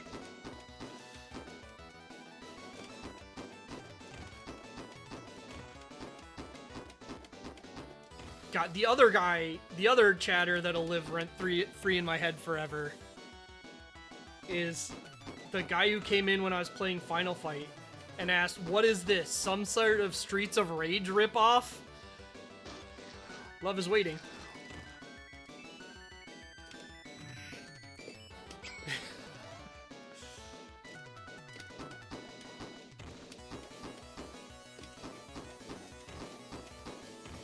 Yeah, I don't know. They just did stuff in this game.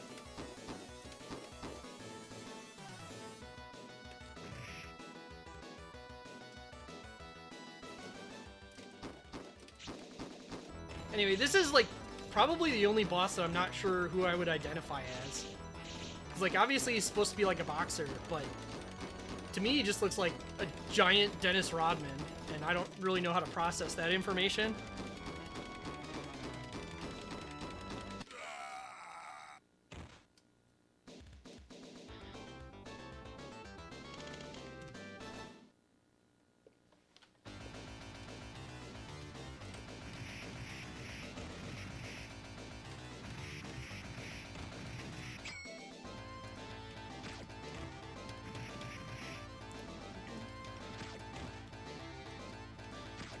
Alright, here we get introduced to our last enemy types. Not this guy. After him. It'll be the next enemy. Whoop, whoop. Sir. The dogs. Something came from Demo Man. That could be. I actually have never seen that movie, so... Demolition Man was mid-90s. Yeah, that makes it unlikely. Being made several years after the game makes it pretty unlikely. So I really don't want to have more than one dog on screen at a time. Because if you miss them, they're a tremendous pain in the ass.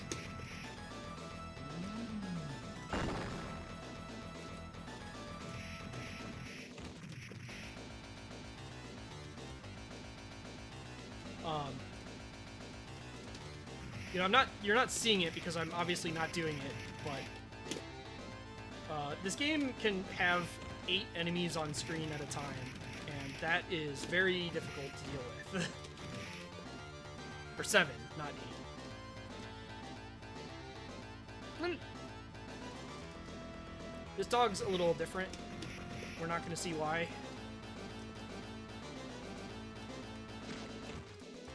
So this is what I was trying to do before. This guy can't start his attack if he's on the edge of the screen, so you can just kind of do this, and then he can't get you.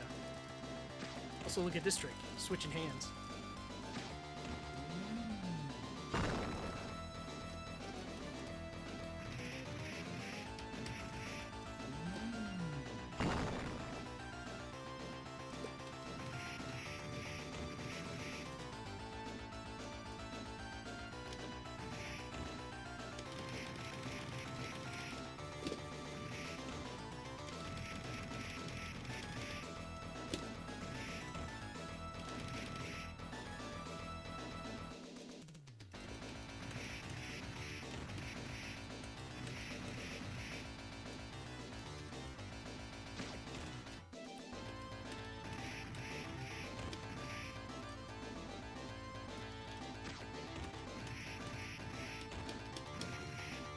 Here's our boss. This is probably the hardest boss because the window to hit him is only 4 frames.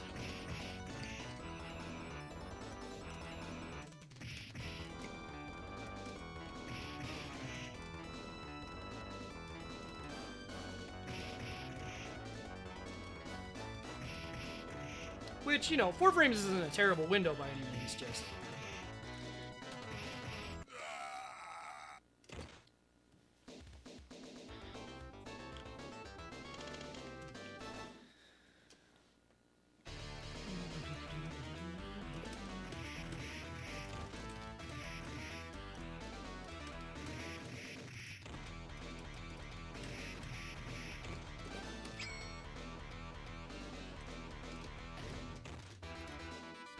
Yeah, I always pictured that last boss as, oh shit, what's his name? The guy from the Rocky movies. The third Rocky movie.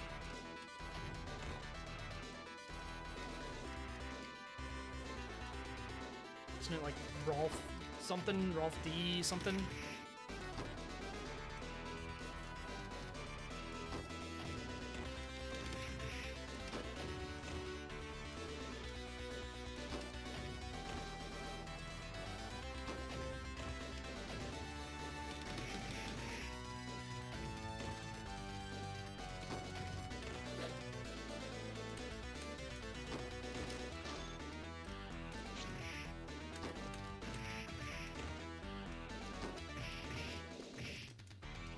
Ivan Drago? Yeah.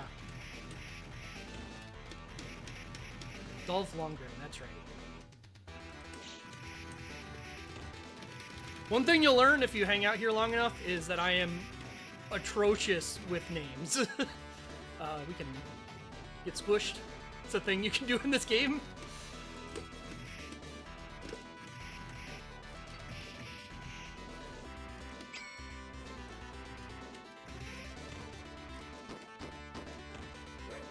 Alright, this dog is special.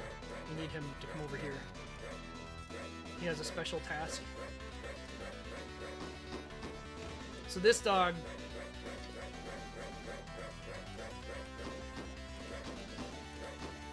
This dog barks at you after he's out of health, instead of charging, or just waiting like the other dogs.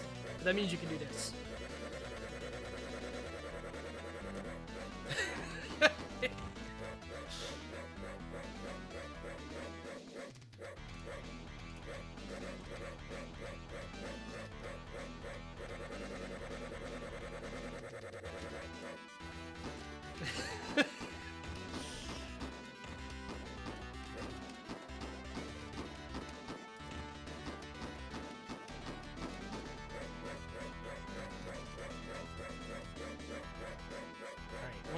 One more. You got one more in you, dog?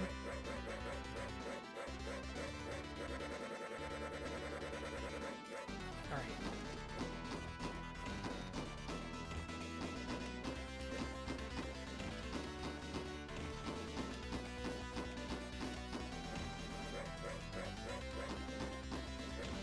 Alright, well, unfortunately, we have to part ways with dog now. Because the screen won't advance until we do. So, just avert your eyes. Whoa! Okay.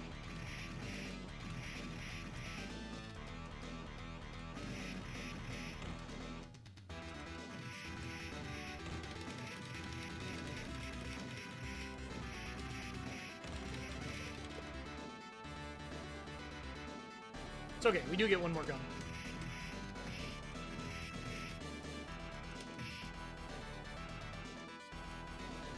Yeah, they just don't have a bullet mechanic in this version of the game at all. Or a ammo mechanic, I should say.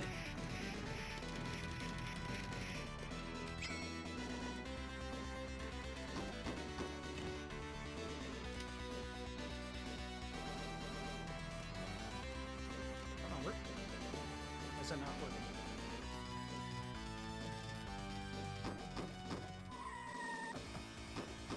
Here's our final boss. Big, he's got a suit and a pistol. And I have to be very careful because he will shoot me. And while it doesn't do that much damage for him to shoot me,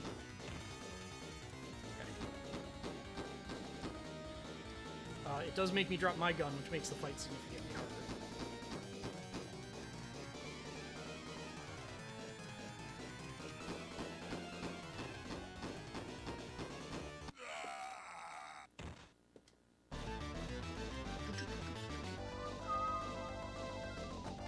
Alright, and crime boss, don't shoot. You can grab the key. He does kill you if you do that.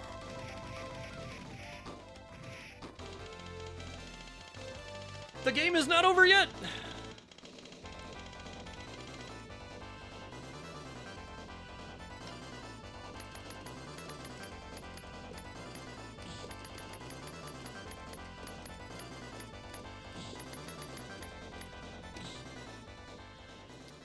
So, yeah, this game overall, like, our main character's being a creeper, but let's just move on. Overall, like, it's a fine game. It's nothing like really out there, but man, they made one decision here. They made one decision that really sticks with you. I honestly think this game's kind of boring, like, just kind of in general, because it's fine. It's just kind of like space out and do the things once you learn it. But then you get here, and this part, oh baby, this part.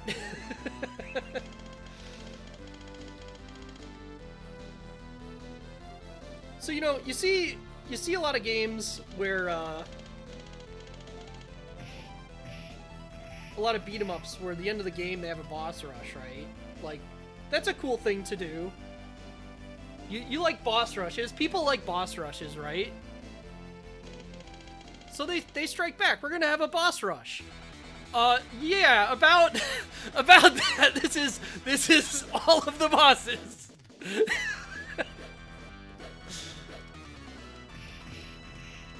And thanks to like some very specific manipulation of the enemy AI, like, this is possible.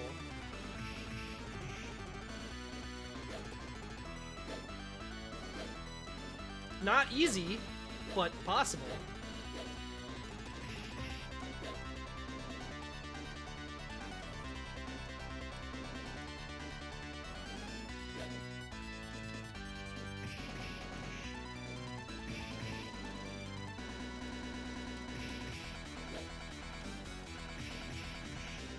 That said, I've already lost count of enemy health, and enemy health counting is pretty important here.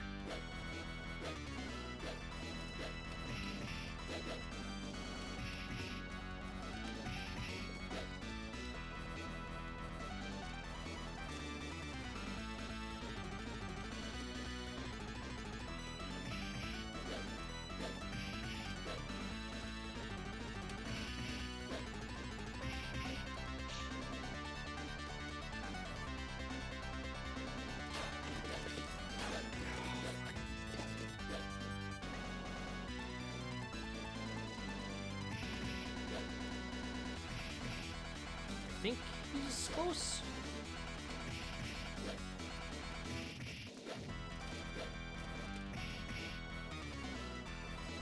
Okay. Axe Guy is a zombie.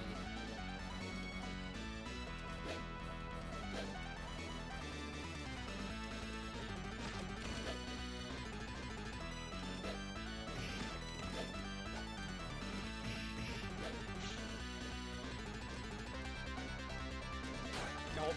That was stupid. Well.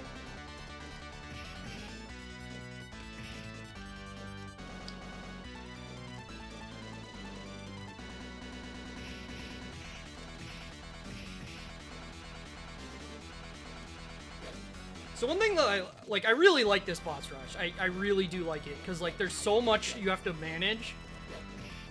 But also, like, the boss behaviors are each different enough that, like, there's interesting ways you have to manipulate each guy.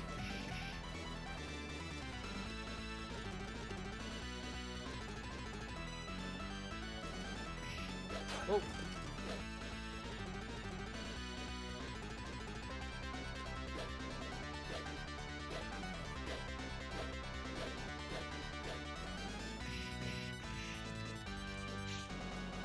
Like, this guy you really have to fight on the edge of the screen because you just can't do the same stuff to him as you do to other bosses.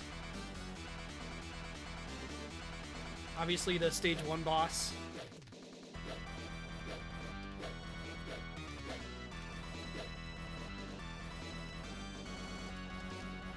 And then, like, as these enemies start dying, they actually kind of are annoying because they'll get in position to attack you, and, like, other bosses won't attack you because they're there. But you don't really want them there because you don't want to be fighting them, you want to be fighting the other guys.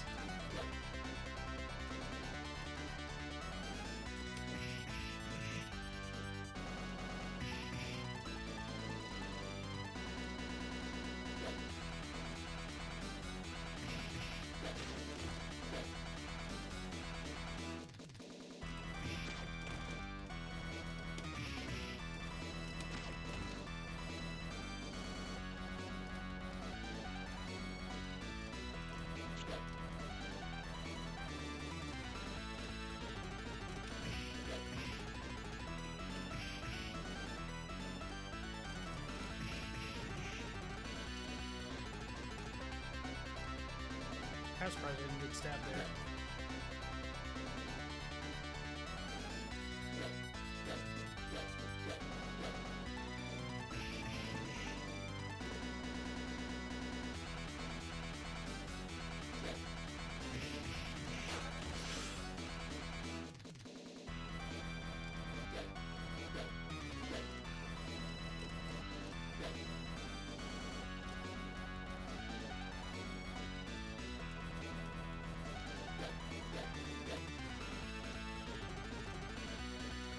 Then the other big thing is it's basically impossible to do this in time. So like getting to this state where you can like safely exist and then just letting the timer run out once is actually pretty legitimate.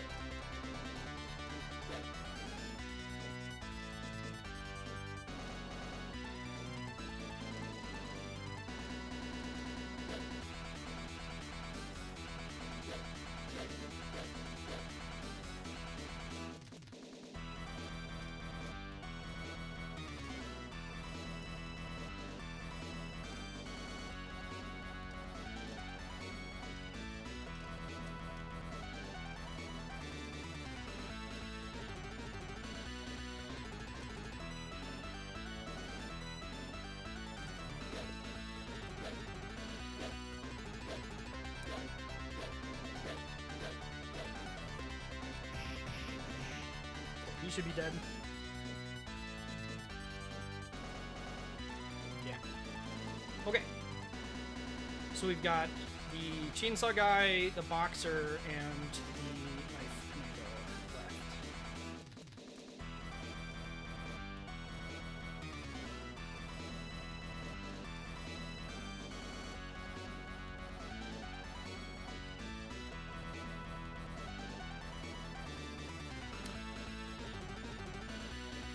But I need the time to run out because there's more after this. Believe it or not, this is not the end of it.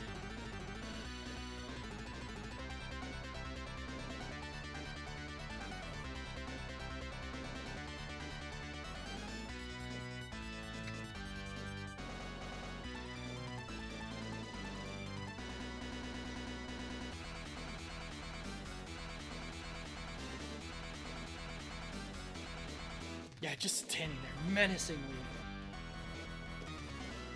I want to kind of be near the knife commando when the time runs out. I don't think I'm gonna get that opportunity.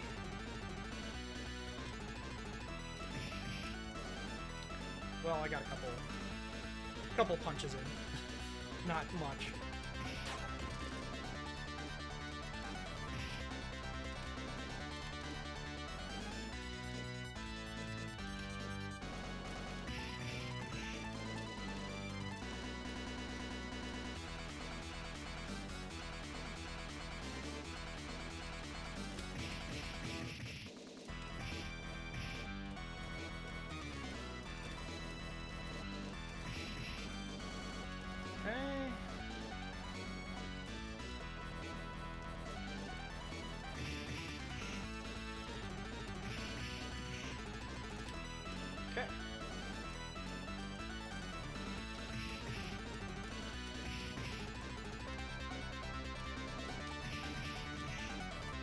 Okay. So now we can start eliminating these guys one at a time and spawn our extra guys.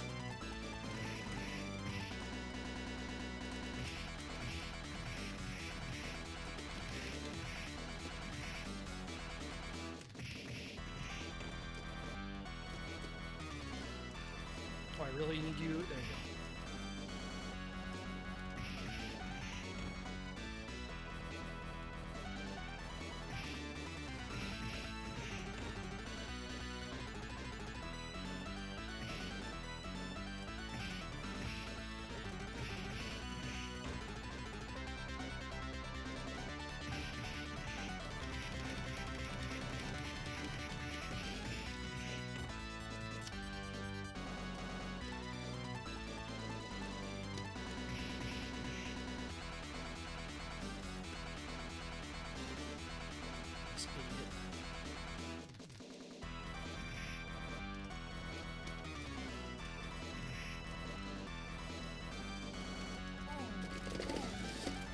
And that's that guy's attack.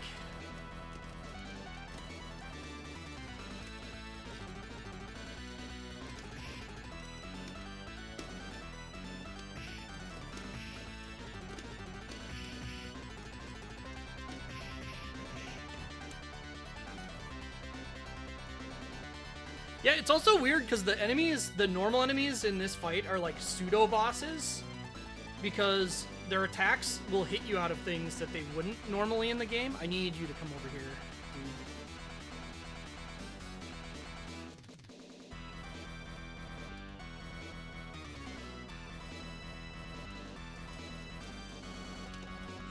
Okay. Well, we're on the final boss now.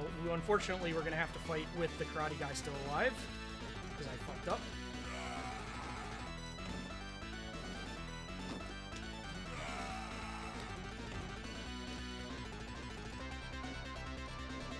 So the big thing with him is the gun attack is like totally unavoidable if you don't specifically bait it. But he can only do it once in a while. So pretty much anytime he's like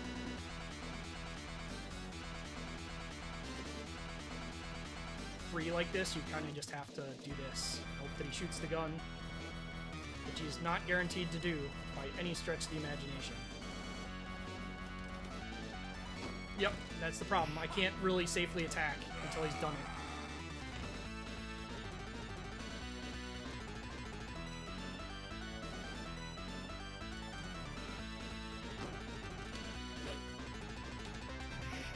That was actually risky. He could have shot it again.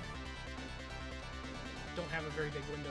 Like getting no damage on this karate guy is actually really devastating. I don't think I have time to finish because of that happening.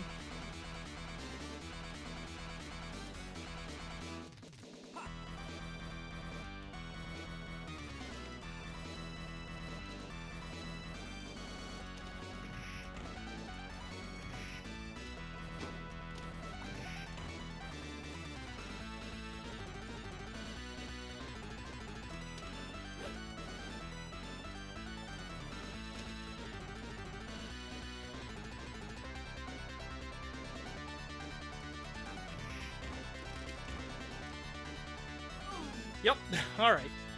Well, it was a good attempt. We'll finish this out quick just to show. Considering I haven't played this game in months, if not years. No, definitely not years. I have not played this game in months.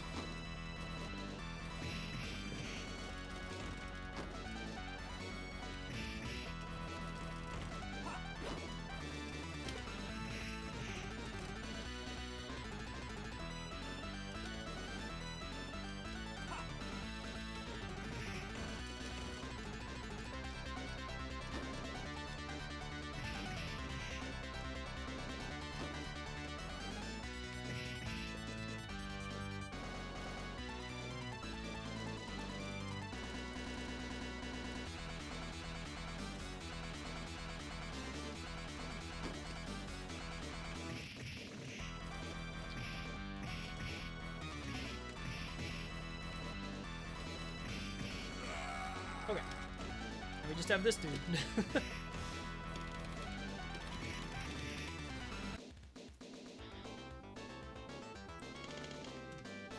And it just boots you straight to stage 1. So this game loops exactly once.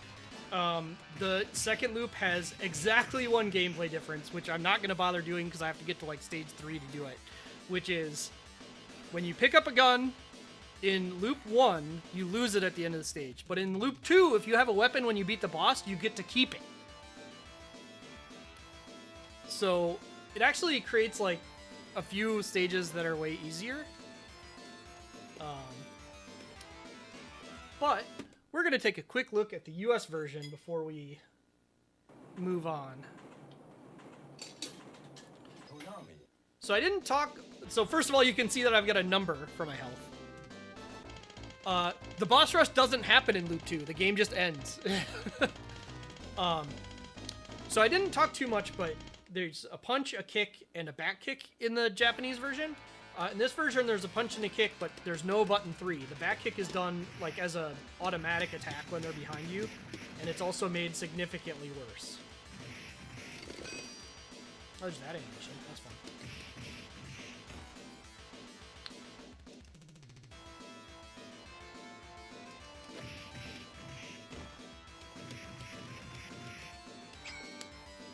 They also gave a lot of the enemies significantly more health.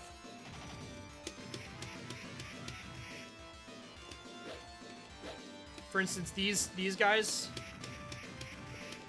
have 13 health instead of the 6 they have in the Japanese version.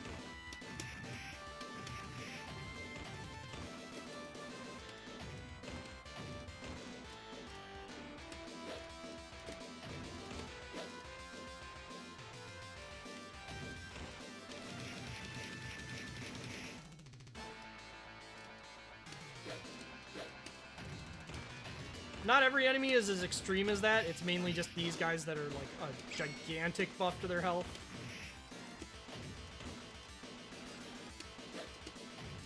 And yeah, your health depletes over time, so you kind of have to like push pretty aggressively.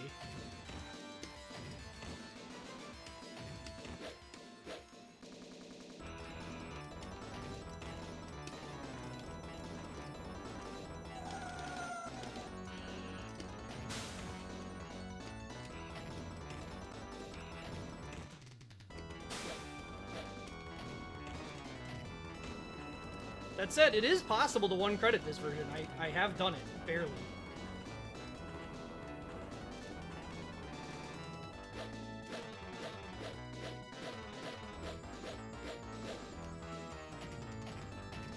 Oh, well.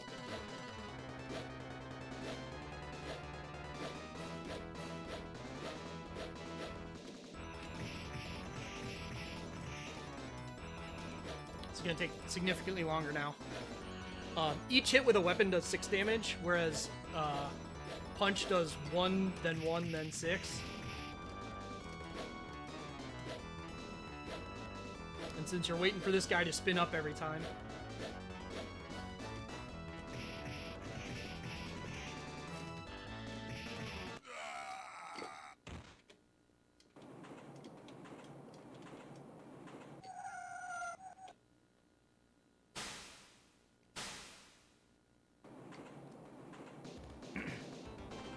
Jogo, going all right?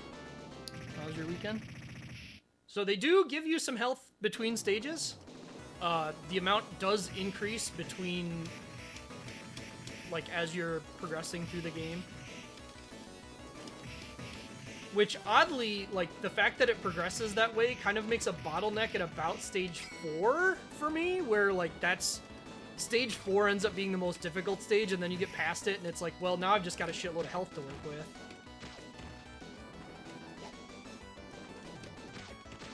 And yeah, the posters have been de-animated. They're still there, they're still just a woman's butt.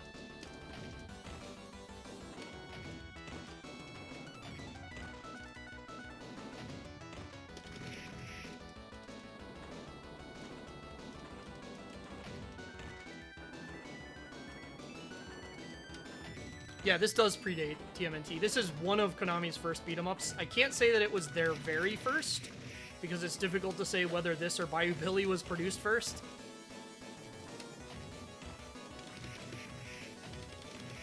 They would have had to have at least had, like, some level of overlapped development.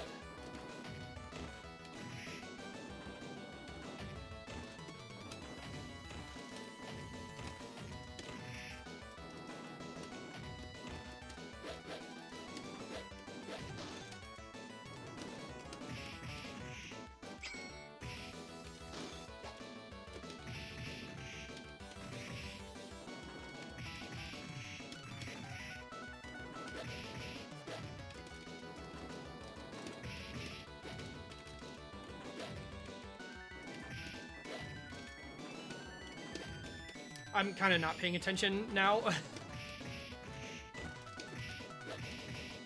Oh, that poster's still animated. They didn't de-animate the entire background. That's interesting. I didn't notice that before. Kong.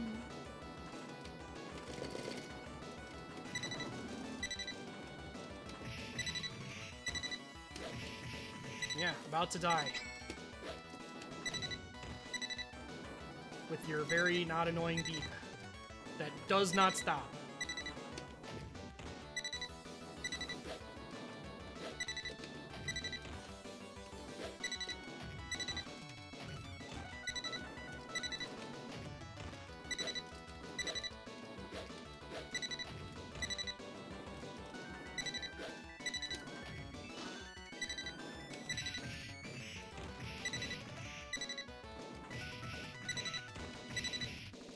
Well, the gun guy doesn't even spawn in this stage.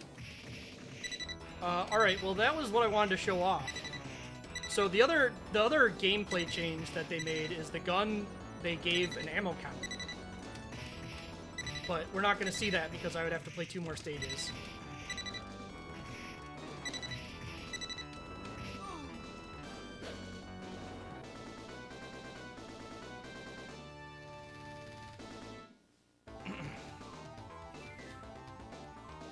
So yeah, kind of, I like this game a lot. I think it's got a lot of cool stuff going on. I like that it plays differently from like modern style where everything's Final Fight. And don't get me wrong, I like Final Fight. Like, I love Final Fight. It is one of my favorite video games in this world. But I'm also glad that there are games that play differently from it. So, one thing I do here for the people who are still here from earlier is I like to write a little bit about the games.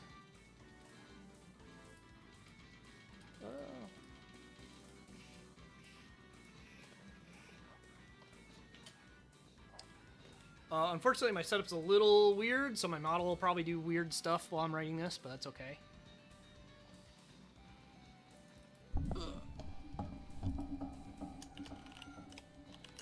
Crime Fighters Arcade.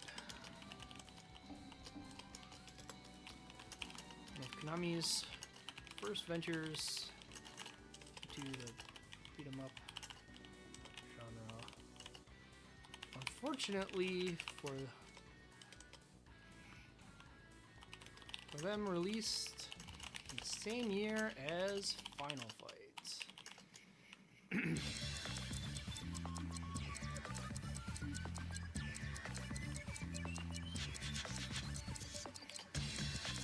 Let's see.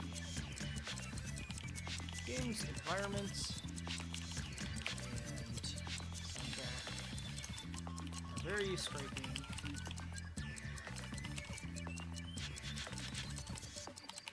Strong impressions.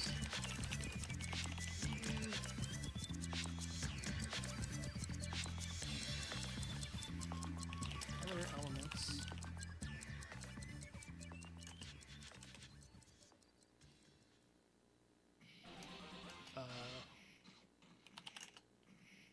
Very I don't want to say bright.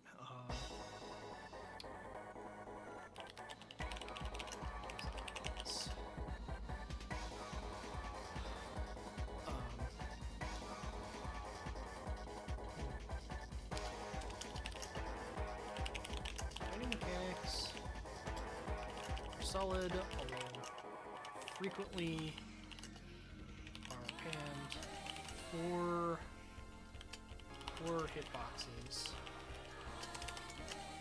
because attacks require full contact with enemies rather than any sprite contact.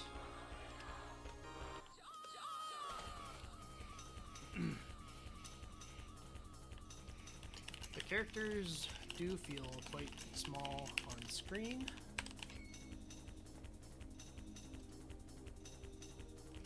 Especially one foot side by side.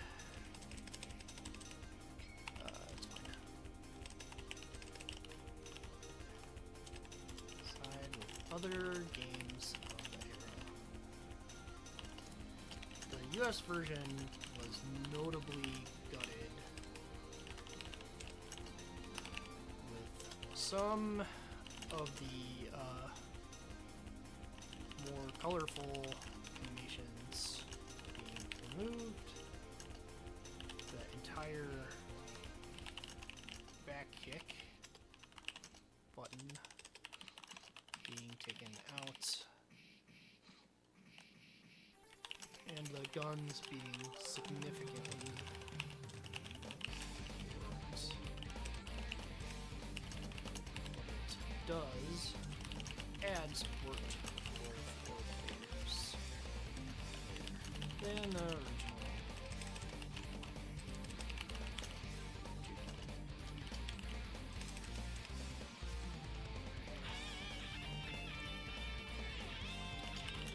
More than all,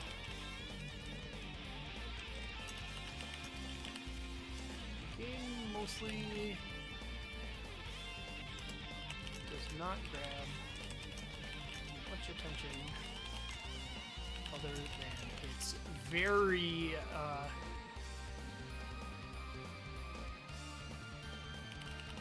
boss rush consisting, which puts the player against essentially all of the bosses. That is not spelled right. Is that right? Surely that's not how that's spelled.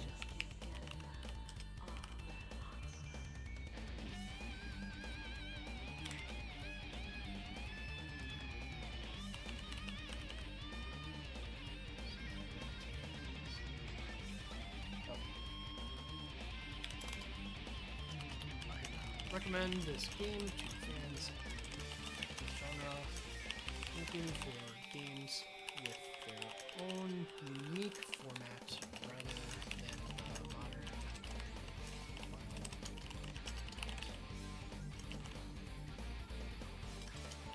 You may not enjoy this game. Relative slow pacing.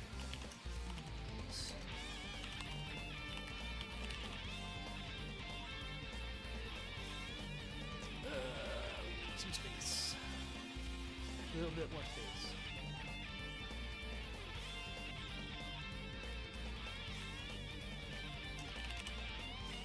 Okay.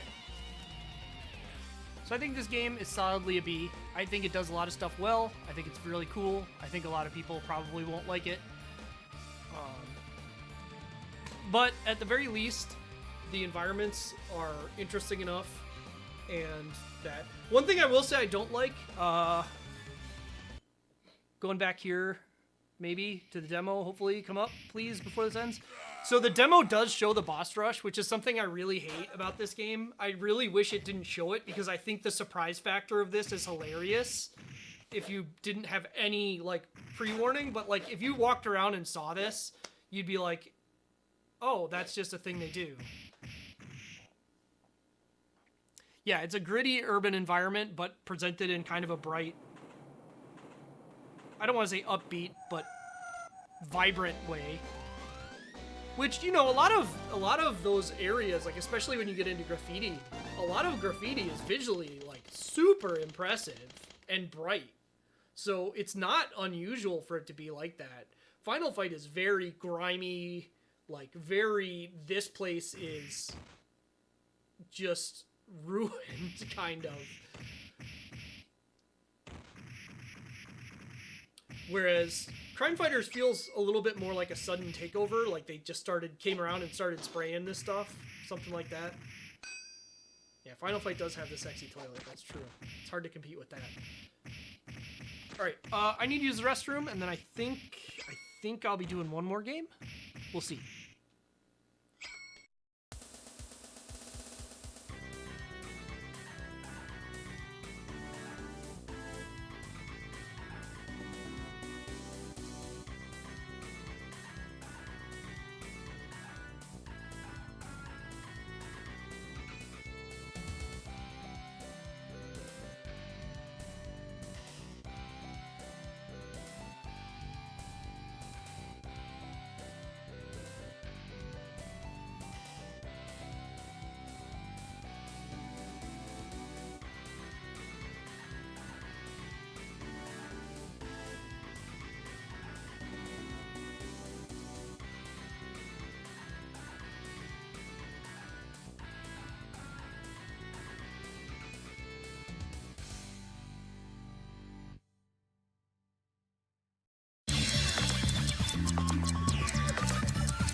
I looked over my games list, and unfortunately, I don't think I have anything that I can easily fit into a theme that doesn't ruin a future plan. The main Konami games I have left, either I can't make work easily with my setup right this moment, or they are one of Konami's licensed beat 'em ups that I want to save for another stream, because I want to do those together as a thing. So I'm gonna call it a morning. We're gonna raid out. So I'm gonna raid Cass Makes Games. Cass, she's learning Final Fight, and that is important to me to encourage people to learn Final Fight. She's also a game developer that's made some pretty cool stuff, so I think she probably still has links to her stuff somewhere.